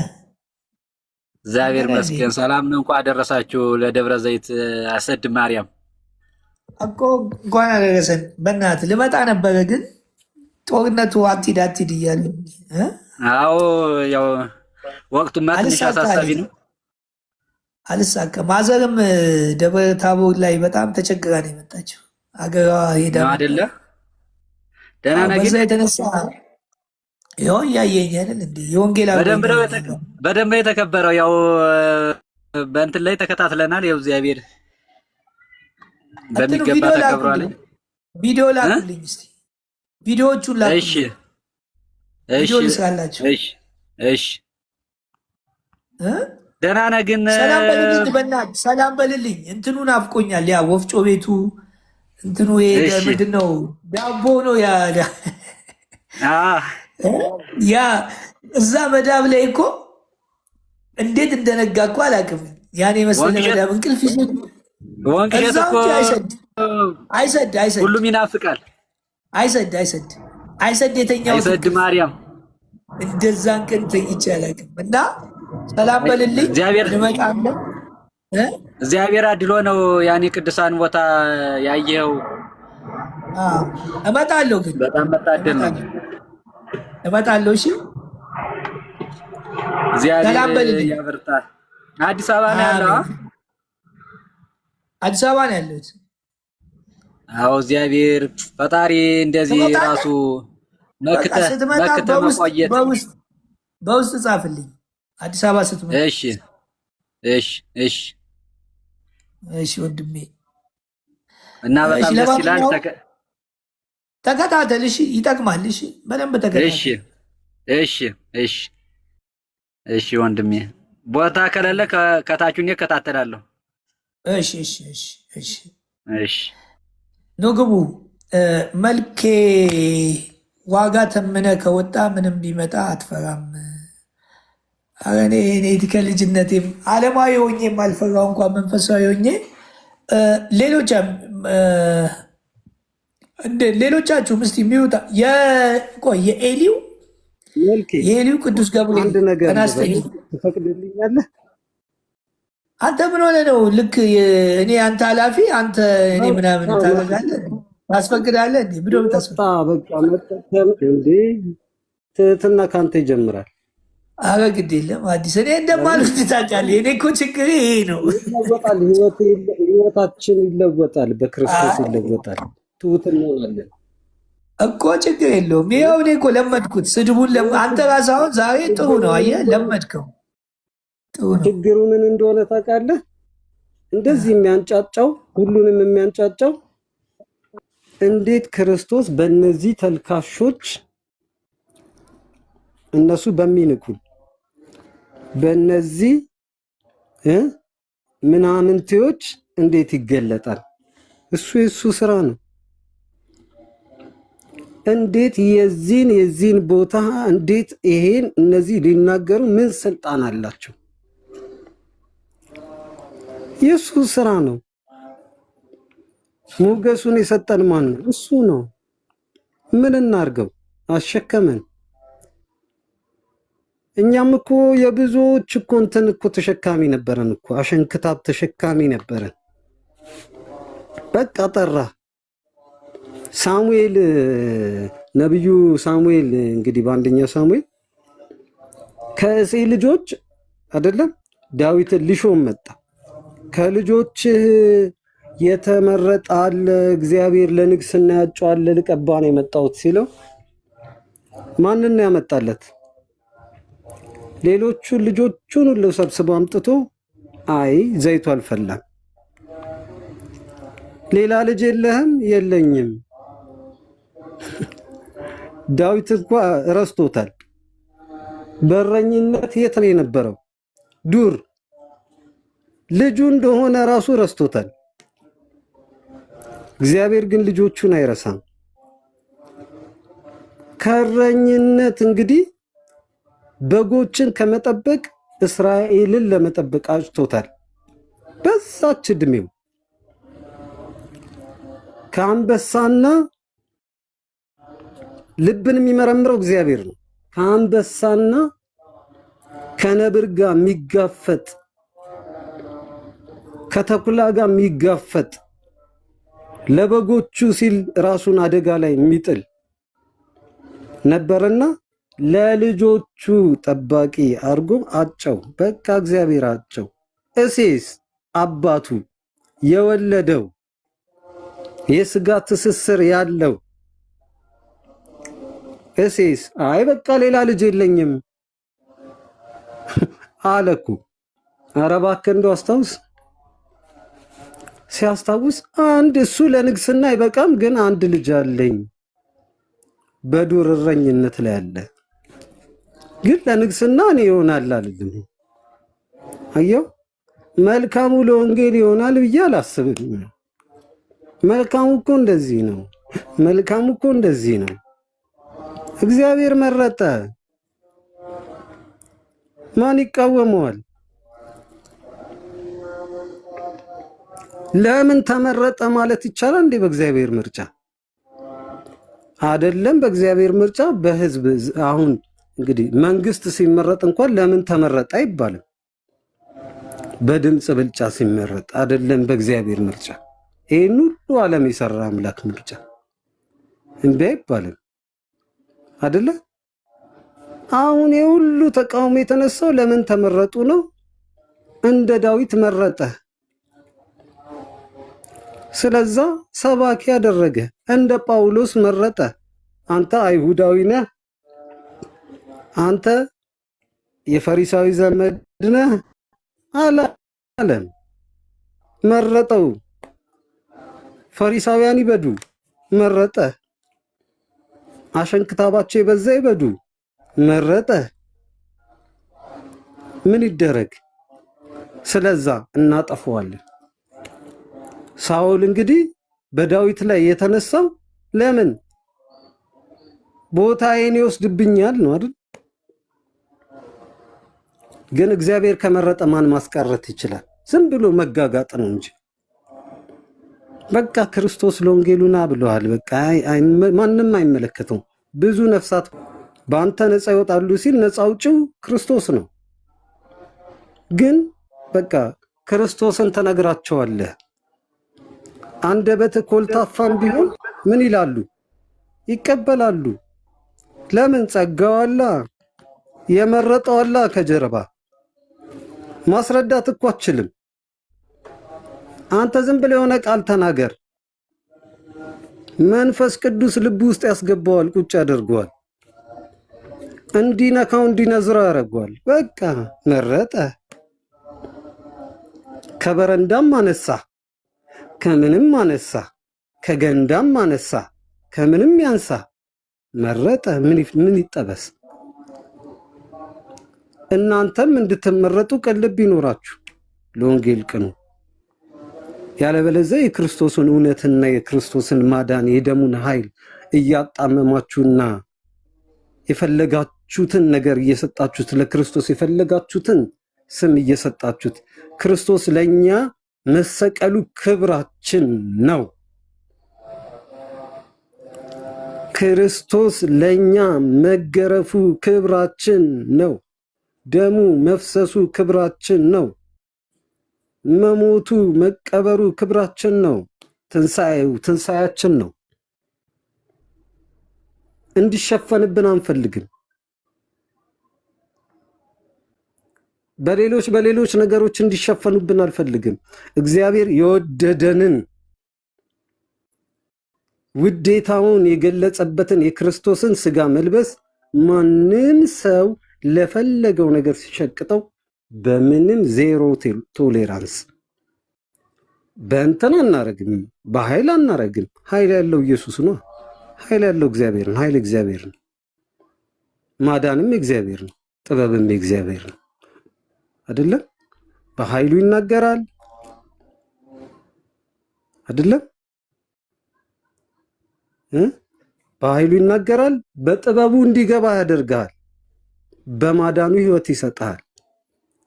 ይሄ ደግሞ ማን ነው? የእግዚአብሔር ጥበቡም ኢየሱስ ነው። የእግዚአብሔር ኃይሉም ኢየሱስ ነው።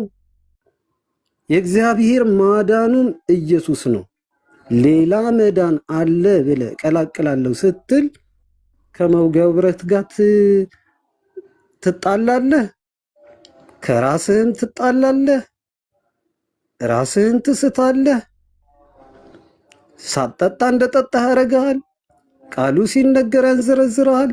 እሱ ክርስቶስ እንደሆነ አንተ ዝም ብትል፣ እኔ ዝም ብል፣ መልካሙ ዝም ቢል፣ ዓለም ሁሉ ዝም ቢል ድንጋዮች ይናገራሉ፣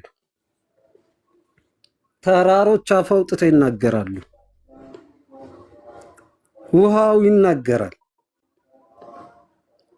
ስለዛ ወደ ክርስቶስ እውነት ኑ። ክርስቶስ እውነቱን ይግለጽላችሁ። መንፈስ ቅዱስ እውነቱን ይግለጽላችሁ። ሌላ ምንም አንላችሁ። ያለን ክርስቶስ ነው። እሱን እንሰጣችኋለን፣ በፍቅር እንሰጣችኋለን። በተቻለን መጠን እኛ ክፉ አንናገርም፣ አንበሳጭም፣ ምናምን አንልም። ለምን? ስጋ ለባሽ ነን። ግን በአፋችንም በልባችንም በእጃችንም ክርስቶስ አለ። እሱን እንሰጣችኋለን። እሱ ደግሞ ሁሉን ነገር ይሰጣችኋል። ምንም የሚጎልበት ሙሉ ባለጸጋ ነው ክርስቶስ። ምንም የሚጎልበት ነገር የለም። ከተትረፈረፈው ሀብቱ ይሰጣችኋል። ሀብት ገንዘብ ከመሰላችሁ ግን እንዳትሳሳቱ። የክርስቶስ ሀብት የሚሰጠው ሀብት ንዋይ አይደለም። የቄሳርን ለቄሳር ህይወት ነው የሚሰጠው፣ የዘላለም ህይወት። አታቀረቅርም። የሰይጣን ምርኮኛ የሰይጣን ግዞተኛ አትሆንም። የዲያብሎስ ምርኮኛ አትሆንም። ነፃ ያወጣል። በነፃነት ትንቀሳቀሳለህ፣ በነፃነት ትናገራለህ። እዛ እኮ እነሱ ጋር በነፃነት መናገር አለ የለም። ዛሬ ብፁዕ አምላክ ለምን ተናገርክ ነው አይደል? በነፃነት በነፃነት ትንቀሳቀሳለህ፣ በነፃነት ትናገራለህ፣ በነፃነት ትኖራለህ፣ በነፃነት ትወጣለህ፣ በነፃነት ትገባለህ። አይደለም? መሞት አያሰጋህም፣ ማጣት አያሰጋህም፣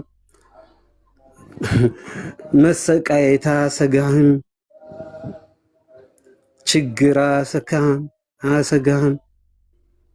አይደለም? ቀን ቢጨልም አያሰጋህም፣ ሰው ቢከዳ አያሰጋህም። ለምን? ሙሉ ነህ፣ በክርስቶስ ሙሉ ነህ። ሙሉ እንድትሆኑ ወንድሞቻችን ኑ ወደ ክርስቶስ ኑ ስንላችሁ እኛ ጋር ነው አይደለም። ክርስቶስን ወንጌሉ ልባችሁን ሰንጥቆ ይግባ፣ መንፈስ ቅዱስ ይግለጥላችሁ ነው የምንላችሁ። እግዚአብሔር ይስጥልኝ። እግዚአብሔር ይመስገን። በጣም የሚገርም የእግዚአብሔር ቃል ነው። እግዚአብሔር እንዴት እንደሚያነሳ አናውቅም። ዋናው አዲሱ ሊል የፈለገው ምንድን ነው? የኤሊው እስቲ አስተያየት ልስጥ እያልክ ነው። ሚዩቱን አንሳ እስቲ ስጥ። ምንድን ነው አስተያየት? የኤሊው ተናገራ። ሚዩቱን አንሳው። የኤሊው ሰላም ናችሁ? እግዚአብሔር ይመስገን። አንተ እንዴት ናችሁ? ምን ሙቀት ሀገር ነው? የት ሀገር ነው ያለው? ሙቀት ነው ሀገሩ? ልብስ ልበስ፣ ሚዲያ ላይ ልብስ ልበስ። አዎ፣ በጣም በጣም ይሞቃል። ስለሚሞቅ ነው እንጂ ለሌላ አይደለም። ምን አልከኝ? በቃ ቪዲዮን ቶ ልብስ ከሌለ ለአንተ ቪዲዮን ቶና ምን አልከኝ? ቪዲዮን አጥፋ። ቪዲዮን አጥፋውና አውራ። እኔ እኮ ቅድም ጀምሮ ነው የተናገርኩት፣ አልሰማለኝ። እሱ አሁን ክፍለ ሀገር ያሉ ሰዎች ያው ስለሚረዳ አጋጣሚውን ሲያገኙ እሺ ሚሙሾ አውሪሽ ቀጥ እስቲ ቆይ፣ አትፍረድ። እንዴት ነህ? ሰላም ነው፣ እግዚአብሔር ይመስገን። ሀሳብ አለ? ደክመዋል ወይስ እንቅልፍ ላይ ነው? አልደከመኝም። ያው አሁን ወንድማችን ስሰማው ነበር እና ከመጀመሪያው እንግዲህ እውነት ክርስቶስን የምንጣበቅለትና የምንሰብክ ከሆነ መጀመሪያ ስነ ስርዓት ነው። ሰው እህትና ወንድምን ከፍ ዝቅ እያደረጉ እየተሳደቡ ክርስቶስ አይሰበክም እና እኔም ከተሳሳትኩ አርሙኝ በመድኃኔዓለም ስም። ይህንን ደግሞ ከጀርባ ሆኜ የምናገረው አይደለም፣ በፊት ለፊት የምናገረው ነው። ማን ነው ተሳድቧል? አሁን ሙልጭ አድርጎ ነው የተሳደበው። ምን ጥያቄ አለው? አሁን ደግሞ ክርስቶስ ይላል። መጀመሪያ ክርስቶስን ለመስበክ ማን ነው የተሳደበው? እናት እንደሌለን በእናት እንዳልመጣን እህት ወንድም እንደሌለን ወንድም እህት እንዳላሳደገን አድርገን ሰዎች እየሰማ ነው። ማን ነው የሰደበው? ይሄ አዲስ ነው። ይሄ አዲስ ወንድም ነው። ወንድም ምን ብሎ ማን የተሳደበው? እኔ ለምን ደግመዋለሁ? ጸያፍ ስድብ ስለሆነ አልደግመውም። መቼ ነው የተሳደበው? መቼ? እሱ ያውቀዋል፣ የሰደበበትን ቀኑን ሊያውቀዋል። እና ታዲያ እኛ ባልሰማንበት ነገር ነው እሱ ስለሚያውቀው ባልሰማንበት ነገር ምንድን ነው የምታወራው? አሁን ሰደበ ስለሚያውቀው ነው እሱ ስለሚያውቀው እሱን አያገባንም እኮ አንተ አሁን እንዳይሳደብ እያስጠነቀቅኩት ነው። አንተ አሁንም እንዳይሳደብ አዳምጠኝ። ወንድም አለ፣ እህት አለ፣ አባት አለ፣ ጎረቤት አለ። ሚውታ አንተ ለዚህ ነው የገባው። ውጣ። ደህና ነህ? በሰላም ነው? የመቼ ነው? እኔ እኮ አሁን እንዴ ጆሮዬ ነው እኔ አሁን ምንም አልሰማሁም። ይስደቃል በሌለንበት እንትና ሰደበኝ ጀምሮ የነበሩ ሰዎች አሉ እዚህ ቤት አዲስቶ ዝም ብሎ እና ልትሰድበው ነው? በኢየሱስ ስም ቀጥሽ አልሳብሽ ዛሬ አይ ተጸለያ። እኔ እኮ እንትናን ሜሪን ጸልይ ያልኳት አውቃዴ አንዴ ትድገመው። እንትን ነው እኮ ትልቅ ጸጋ አላት። የሚገርም እውነት ነው። ሜሪ አቤት እኔ እዛ ይኸውልሽ 4 ዓመት ሳሳልፍ ትልቁ ነገሬ ምንድን ነው?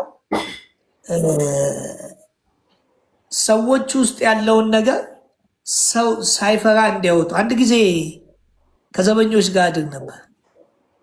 ያው ቤተክርስቲያን ውስጥ እንትን ስለምን ከዘበኞች ጋር ማታ ማታ አድራለሁ እና ሁልጊዜ መልካሙን እንትን በለን ነው አስተምረን ጸልይልን ምናምን ይላል። ያው እኔ ደግሞ በታሪክ ሰው እንትን ማለት አልወድም። ብዙ ጊዜ ከጎዳናዎች ከእናቶች ጋር ምናምን ይኸው እንደምታየው እኔ ጋር ቋሚ የሆነ እንትን ምናምን ሰው የለም ማለት ሁሉም እኩል ነው። በመጣው እንዳስተናግደዋለሁ፣ ችግር የለብኝም፣ ለምዶብኛል። እና አንድ ጊዜ አንዱ ዘበኛ ነገ አንተ ቃል ታካፍላለህ አልኩት እና እሺ አለኝ። እኔ አላቅም ህይወቱን እና ያው ብዙ ጊዜ ያው እንትን ዘበኛም ሆኖ ሲለብስ ሱፍ ይለብሳል እና ያምርበታል። በቃ ህይወቱን አለመጠየቄ እኔ ጋር ችግር ነበር እና ግን ነገ እስቲ ቃል ታካፍለናለህ ስንሰበሰብ አለው። ከዛ በነጋታው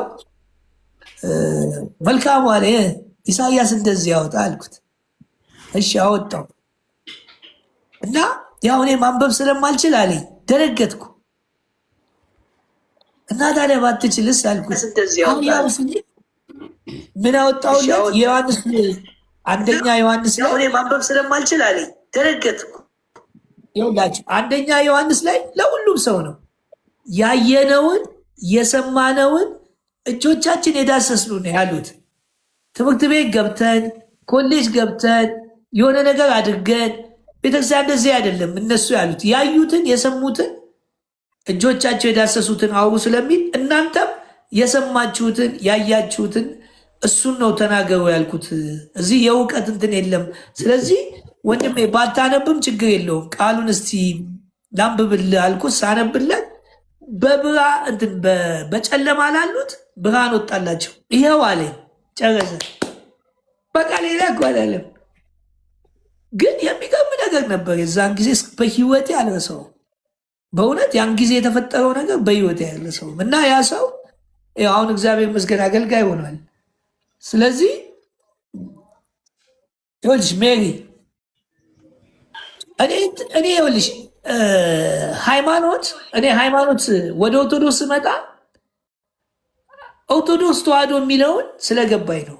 አሁን እነሱ እንደሚሉት አይደለም። በመጽሐፍ ቅዱስ እኔ መንገድም ህይወትም ነኝ የሚለው ቃል ኦርቶዶክስ ተዋህዶ እውነተኛ ቀጥተኛ፣ ተዋህዶ የሚለው ደግሞ አምላክ ሰው ሆነ የሚለው ነገር ተዋህደ የሚለውን ስላመንኩ ነው እንጂ አሁን የሚሉትን አገላለጽ ትርጉም ይዤ አይደለም። ራሱ ኢየሱስ ክርስቶስ ማለት ነው ብዬ ስለማምን በሃይማኖት ስነ ምግባር በጣም አስፈላጊ ነው። እንደ ጴንጤ እንደዚህ ወጣ ያለ ነገር መሄድ ማለት የበፊቶቹ እግዚአብሔር ይስጣቸው። በአሁኑ ሰዓት ግን እኔ አሁን እዛ ድንገት የሆነ ነገር ተፈጥሮ እንትን ብትሉኝ አልሄድም፣ አውቀዋለሁ። እግዚአብሔር ያኔ የነበራቸውና አሁን የነበራቸው አንድ አይደለም። እዚህ ትልቅ ነገር አለ፣ ግን ማን ያስተምር ማን ይናገር? ስለዚህ በዚህ ጸጋሽ ተጠቀሚበት፣ በርቺ። እሺ ይኸውልህ ኤፌሶን 4 ላይ አንዳንድ ነገር አለ ተጸልዮ የማይወጣ ነገር ማለት ነው። በፈለገ ብንገስጸው እሱም ድህነት አጥብቆ በመስራት ይወጣል። እንዲሁ ደግሞ ይሄ ባህሪ እንትን ማለት የባህሪ ጉድለት እንደዚህ ሰው ሃይማኖታዊ ሆኖ በቃ የጎደለው ህይወት ሊኖር ይችላል። ህይወት የሌለው ክርስቶስ የማይመስል ህይወት ሊኖር ይችላል እና እንደዚሁ ይላል ኤፌሶን 4:17 ላይ ይሄ በጸሎት የሚወጣ አይደለም፣ በእግዚአብሔር ቃል በመሰበክ ቃሉን በመስበክ ነው። እንዲህ ይላቸዋል፣ እንግዲህ አህዛብ ደግሞ በአእምሯቸው ከንቱነት እንደሚመላለሱ ከእንግዲህ ወዲህ እንዳትመላለሱ እላለሁ፣ በጌታም ሆኜ እመክራለሁ ይላል። እነርሱ ባለማወቃቸው ጠንቅ በልባቸውም ደንዳናነት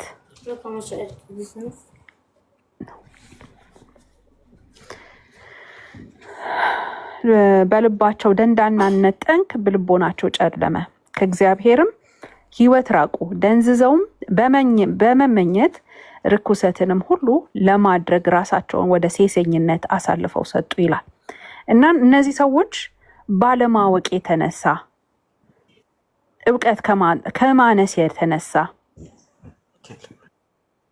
በልባቸው እየደነደኑ እንደውም እየባሰባቸው ወደ ድብድብ ማለት ነው በቃ የሚገቡ ሰዎች ወደ ጥላቻ ወደ ተለያየ ወንድሙን ወደ ማሳደድ ውስጥ የሚገቡት በምንድነው? ባለማወቃቸው የተነሳ እውቀት የላቸውም። በቃ ጨለማ ብሎባቸዋል፣ የጨለመባቸው ህይወት። ስለዚህ ምን ይሆናሉ? ከእግዚአብሔርም ህይወት ራቁ፣ ደንዝዘውም በመመኘት ይላል ርኩሰትን ሁሉ ለማድረግ ራሳቸውን ወደ ሴሰኝነት አሳልፈው ሰጡ ይላል።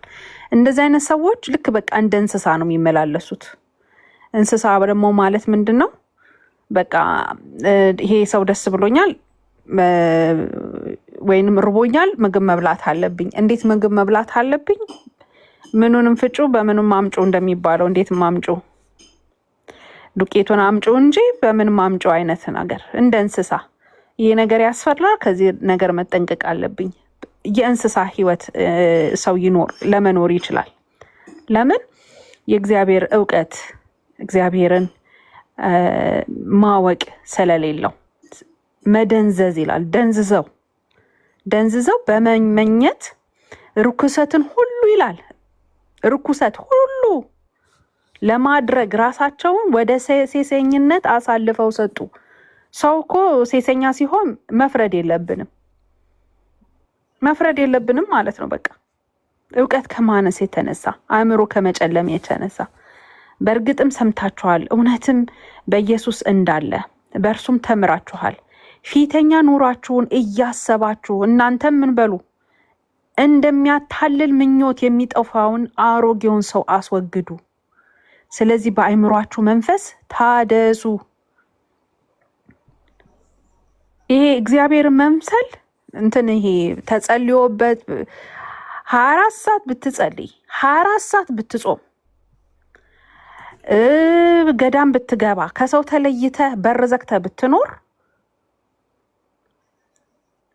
ያ ሴሰኝነት አይጠፋም፣ መደንዘዝ አይጠፋም፣ ጥላቻ አይጠፋም፣ ክፋት አይጠፋም።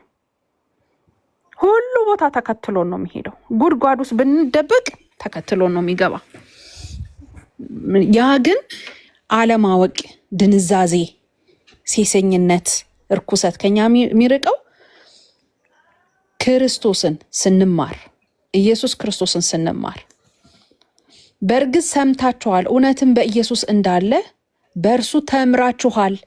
ፊተኛው ኑሯችሁን እያሰባችሁ እንደሚያታልል ምኞት የሚጠፋውን አሮጌውን ሰው አስወግዱ፣ በአእምሯችሁ መንፈስ ታደሱ፣ ለእውነትም በሚሆን ጽድቅና ቅድስና እንደ እግዚአብሔር ምሳሌ የተፈጠረውን አዲሱን ሰው ልበሱ። ስለዚህ ውሸትን አስወግዳችሁ እርስ በርሳችን ብልቶች ሆነናልና እያንዳንዳችሁ ከባልንጀሮቻችሁ ጋር እውነትን ተነጋገሩ፣ ተቆጡ፣ ኃጢአትንም አታድርጉ። በቁጣችሁ ላይ ፀሐይ አይግባ፣ ለዲያብሎስ ፈንታ አትስጡት። የሰረቀ ከእንግዲህ ወዲህ አይስረቅ፣ ነገር ግን በዚያ ፋንታ ለጎደለው የሚያካፍለው እንዲኖርለት በገዛ እጆቹ መልካምን እየሰራ ይድከም። ለሚሰሙት ጸጋን ይሰጥ ዘንድ እንደሚያስፈልግ ለማነጽ የሚጠቅም ማናቸውም በጎ ቃል እንጂ ክፉ ቃል ከአፋችሁ አይውጣ ይላል። ጸጋን ይሰጥ ዘንድ፣ ጸጋን ማለት በቃ ኢንካሬጅ ያደርጋል። እርስ በርሳችሁ ሌላውን የሚያሳዝን ቃል አትነጋገሩ። ሌላውን ሊያፈርስ የሚችል ስንስቅ ራሱ ሌላውን የሚያፈርስ መሆን የለበትም። ስንስቅ ራሱ አሳሳቃችን፣ አስተያየታችን ሁሉ ማስተካከል አለብን። ለሌላው ጸጋን እንዲሆን፣ ሌላው መገንባት እንዲሆን፣ የሚያንጽ ነገር እንዲሆን የምንናገረው ቃልማ ሌላውን እንትን የሚያደርግ በቃ ከፍ የሚያደርግ መሆን አለበት ይላል። ይሄ ነው እንግዲህ ክርስቶስ የሰጠና እንትን። እስቲ ከአንደበት እንኳን ሰው አንደበቱን ከገዛ ይላል፣ አንደበታችን መያዝ ከቻለን ሙሉ ሰውነታችን ይታዘዛል። ሙሉ ሰውነታችን ከምኞት፣ ከሴሰኝነት፣ ከክፋት፣ ከስርቆት፣ ከተለያየ ይርቅልናል። ግን መጀመሪያ እስቲ ከአንደበታችን እንጀምር ይላል። ሰውነታችን ለቤዛም ቀን የታተማችሁበትን ቅዱሱን የእግዚአብሔር መንፈስ አታሳዝኑ። ሲያስፈልጋችሁ የሚደርስላችሁ ያ መንፈስ ቅዱስ፣ ያ የእግዚአብሔር መንፈስ፣ ያ የተቀደሰ መንፈስ። ሰውን ስናሳዝን እግዚአብሔርን ነው የምናሳዝነው። ሰውን ስናዋርድ፣ ዝቅ ስናደርገው፣ ስንቀልድበት፣ ስናሾፍበት እኛም አንድ ቀን ይሾፍብናል፣ ይቀለድብናል። ለቤዛ ቀን በቸገረን ጊዜ ለቤዛ ቀን የታተማችሁበትን ቅዱሱን መንፈስ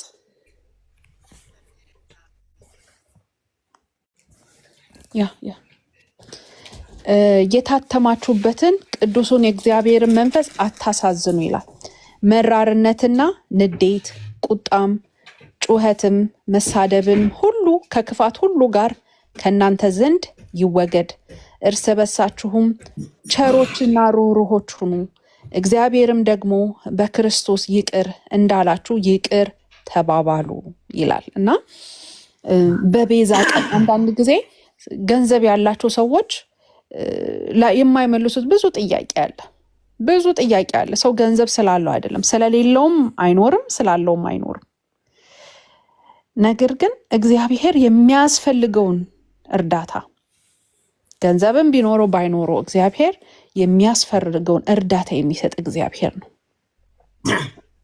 እናም በዛ ቀን የታተማችሁበትን ለቤዛም ቀን የታተማችሁበትን ቅዱሱን የእግዚአብሔርን መንፈስ አታሳዝኑ እያለ ይናገረናል። እና እኔ በጸሎት አምናለሁ፣ ግን አንዳንድ ሰይጣን በጸሎት አይወጣም፣ አንዳንድ ባህሪ በጸሎት አይወጣም፣ ሴሰኝነት በጸሎት አይወጣም።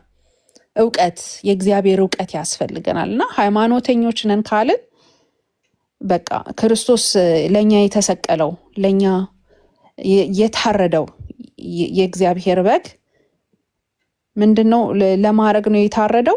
እኛን አንድ ላይ አድርገን ልዩነታችንን ትተን ወደ አንድነት እንድንመጣ፣ እንድንከባበር፣ እርስ በርሳችን ወደ መገንባት፣ አንዱ ወደ መገንባት እንድንመጣ፣ ልዩነታችንን ትተን፣ ዘረኝነታችንን ትተን፣ አንዱን መቀለዱን ትተን። ለዛ ነው እኮ ኢየሱስ ክርስቶስ የሞተው። ታዲያ አማለደ አላማለደ ምንለው እኮ ያ ምንድን ነው? ካህንነቱ ታዲያ ምኑ ላይ ነው? የቱ ላይ ነው እኮ ካህን ይሆነልን? ታዲያ እንዴት ነው ካህን ይሆነልን?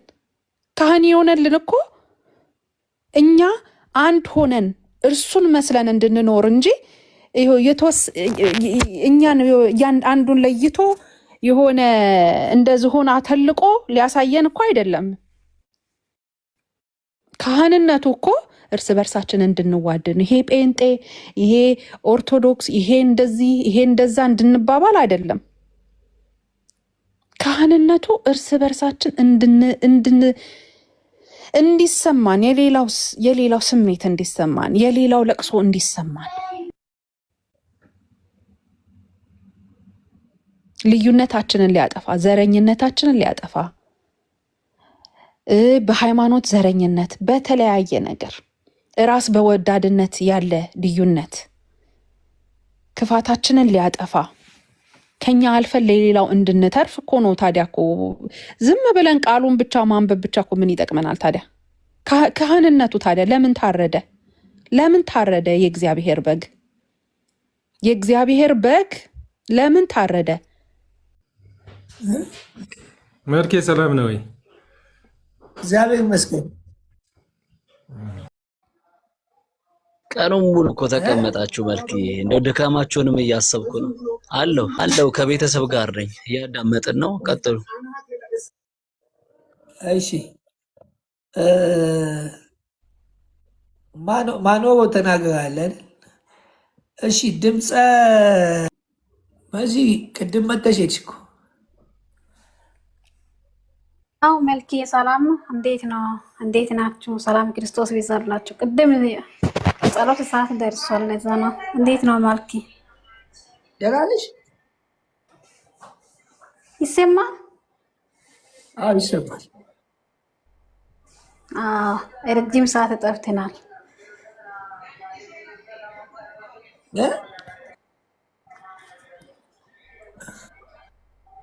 እንዴት ነሽ ታዲያ? እግዚአብሔር ይመስገን። እንዴት ነው ማልኪ? እያላችሁ ነው አይደለ?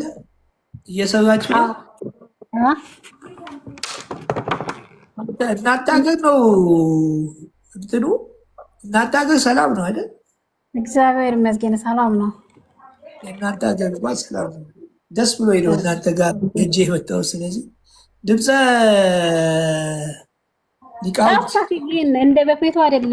የሆነ ሰዓት እኔ ገብቼ ጸሎቱ ቆመ እንዴ? ወይ አንቺ ከሁሉ ነገር አስቆሞኝ። እንግዲህ ያንን ጸሎት እኮ ድሮ እኮ ነው ያስቆመው። አንቺ ብሎ ያው ግን ታውቂያለሽ መቼም እዚህ ቤት እኮ ጥሩ ነገር አይወደድም። መልክ ያን ጥያቄ ልጠይቅህ።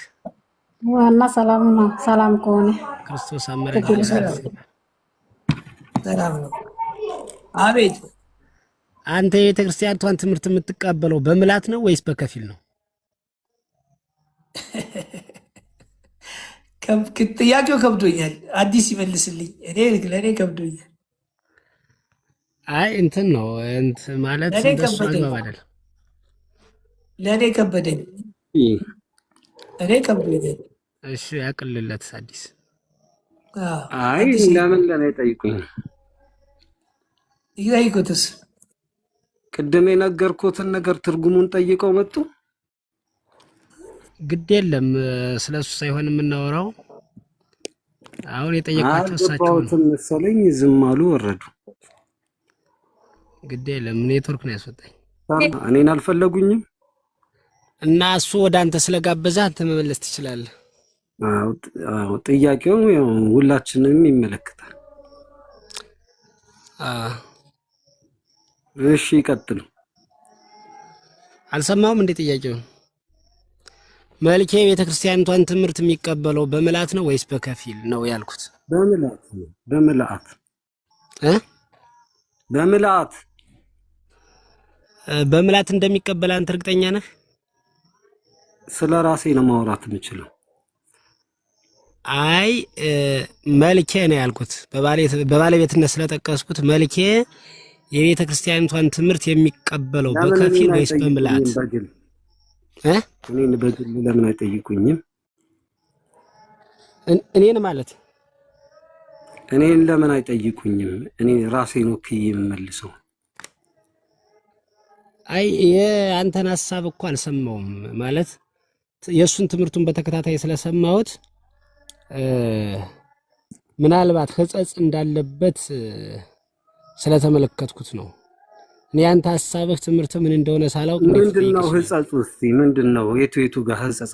ቆይ ኖ አሁን በመላት ነው በከፊል ነው? አንተ በተረዳው ልክ መልስልኝ እና ወደ ህጸጹ ይሄዳለሁ እኮ። እሱን መመለስ የሚችለው መልኬ ነው። ልብ ውስጥ ያለውን ነገር እናንተ ገብተህ እኮ ነው እኔ መልሳለሁ ብለህ ተነስተህ ነው እሱ ወደ አንተ ጥያቄው ሲገባኝ የሚቀበለውንና የማይቀበለውን ልብ ውስጥ ያለውን ነገር ነው ያውቃለው እንዴ? ኖ እና መልካም ነው እንደሱ ከሆነማ እሱ እኮ ሐዲስ ይመልስ ለኔ ብሎ በስላቅ መልኩ ነው የልብን ወደ አንተ ያመጣ እግዚአብሔር ብቻ ነው አይደለ? የልቡን እዚህ ጋር ያገናኘን ወንጌል አለ አይደለ? አይ ቆይ ወደሱ ሳኔ ሐሳቡ እንዳይንዛዛብን አልተሳሳተም። ልክ ነው ብዬ ስላመንኩ አብረን እናገለግላለን። ልቡ ውስጥ ያለውን ግን አላውቅም። እና እንዲያ ከሆነ ጥያቄ ወደ አንተ ሲመጣ እግዚአብሔር ነው። እሺ ጥያቄ ወደ አንተ ላምጣሽ። መልካም እንደሱ ነው የሚጠየቀው። አይ እኔም እኮ የጠየቁት እሱን ነው። ስጠይቅ አንተ መልስ እንድትሰጥ ሲጋብዝህ ግብዣውን ተቀበልከው። አባ እንደሱ አይደለም። እኔ ጥያቄው ጠየቁኝ ከብዶኛል፣ እኔ መመለስ ስለማልችል ይሄንን ጥያቄ አዲስን ጠይቁት አሉ አለክ። ስለዚህ ያለ አዲስን ተመሳሳይ ጥያቄ መልኬን የጠየቁትን ጠይቁት። እሱ አልችልም ከብዶኛል አለ። እና ታዲያ መልሱን ለመመለስ ግብዣውን ስለተቀበለው እሱ መልስ ለመስጠት ዝግጁ እንደሆነ ብዬ እኮ ነው። እሱን ወክዬ አይደለም እኮ መመለስ ነው። ወክዬ መልሳለሁ። ምንድነው? ቆይ አሁን የቤት እኮ የወንጌል እንዲህ ፊት ስንሰጥዎት እኮ ትክክል የሆኑ መስሎት እንዳይመስሉት። ይሄ የወንጌል ቤት ነው። የግለሰብ ጥያቄ የሚጠየቅበት ቤት አይደለም። ነገር አለ ማልከ ቆይ ብዙ አመት ቆይ ሚውት አድርጊው። በተራና ኢየሱስ አማላጅ ነው። አዎን አማላጅ ነው። መቼ? በስጋው ወራት አማላጅ ነው። አሁንስ? አሁን አልቋል የለም። ስለዚህ በስጋው ወራት ስላማለደ አማላጅ ማለት እንችላለን። አሁን በስጋው ወራት ማለትና አሁን ይለያያል እኮ። በስጋው ወራት እስቲ አባ እኔ እንደዚህ ሊቅ የሚለውን ኢየሱስ ስለከለከለኝ ሊቅ አልለው። ኢየሱስ አይወልህ ጥያቄውን የሚያነሳው ሊቅ አልለው። አሁን አዳምጡ እስቲ ወደ እንትኑ ኢየሱስ ወደዛ እንመለስ። ወዱ በእናትህ ይሄ ለኔ ሊቅ ስላልሆኑ እንደማንኛውም ምዕመን ነው አስወገድኩት። ሄደው እኔን ለማውገዝ ነው እንትን የሚሉት። እኔ እኮ ተሰብስቦ ሰው እንትን ይመስላችኋል። ያው ሊቅ አትበል ይለኛል። በቃ ሊቅ አልልዎትም። ከዚህ በኋላ ማንንም ሊቅም አልልም። እምለውም እድልም የለኝም። በፊት ስናከብር አሁን ተሰብስባችሁ እኛ ሊቃውንት እናወግዛለን ብላችኋል የተሰበሰባችሁት። ዛሬ 1000 ምናምን ሰው፣ በቀደም 2000 ሰው። ከኢየሱስ ጋር ሰው ትግል ያደርጋል እንዴ? ከሃይማኖት ጋር ትግል ያደርጋል እንዴ? ከአባቶች ትምህርት ጋር ትግል ሰው እንዴት ያደርጋል? ከሁሉ ነገር የገረመኝ ልንገር፣ የገረመኝ ቶሎ እንትን እንበለውና እንሸኘው። ጆሲ እንዴት ነህ? ጆሲ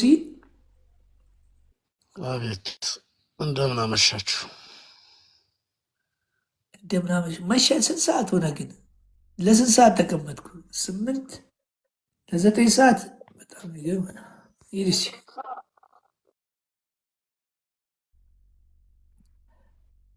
እሺ። ለማንኛውም ሁላችሁንም ለዚህ ወንጌል እስካሁን ድረስ ውቤ ንግግር ካለሽ ትችያለሽ። ሀሳብ ካለሽ፣ ጥያቄ ካለሽ።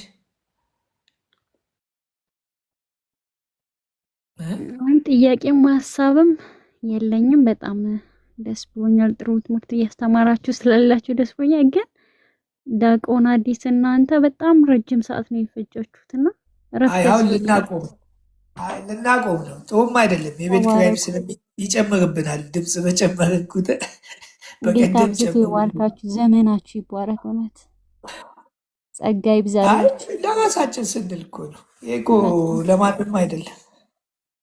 በትክክል ሁላችሁንም እግዚአብሔር ይስጣችሁ። 60 ምናምን ሰዎች ከቀኑ 8 ሰዓት ጀምሮ እስካሁን ድረስ ወንጌልም እየተሰበከ በመካከልም ሀሳብ፣ ጥያቄ፣ የተለያየ ሰዎች እኛን ከዚህ ካለንበት ከጀመርንበት ነገር ለማስቀረት ሰዎች ብዙ ጥረት ያደርጋሉ። ወንጌልን ማቆም ግን አይቻልም። እባካችሁ ከጀርባ የምታዩ ከእግዚአብሔር ጋር እንዳትጣሉ በዚሁ ማሳሰብ እንፈልጋለን። ይህን የመንፈስ ቅዱስን እንቅስቃሴ ከዚህ በኋላ ማቆምና መግታት አይቻልም።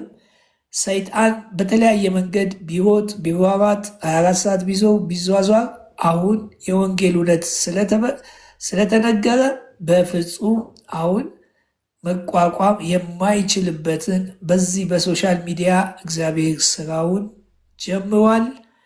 እንደምታዩት አትሞስፌሩ ሁሉ ነው የተለወጠው።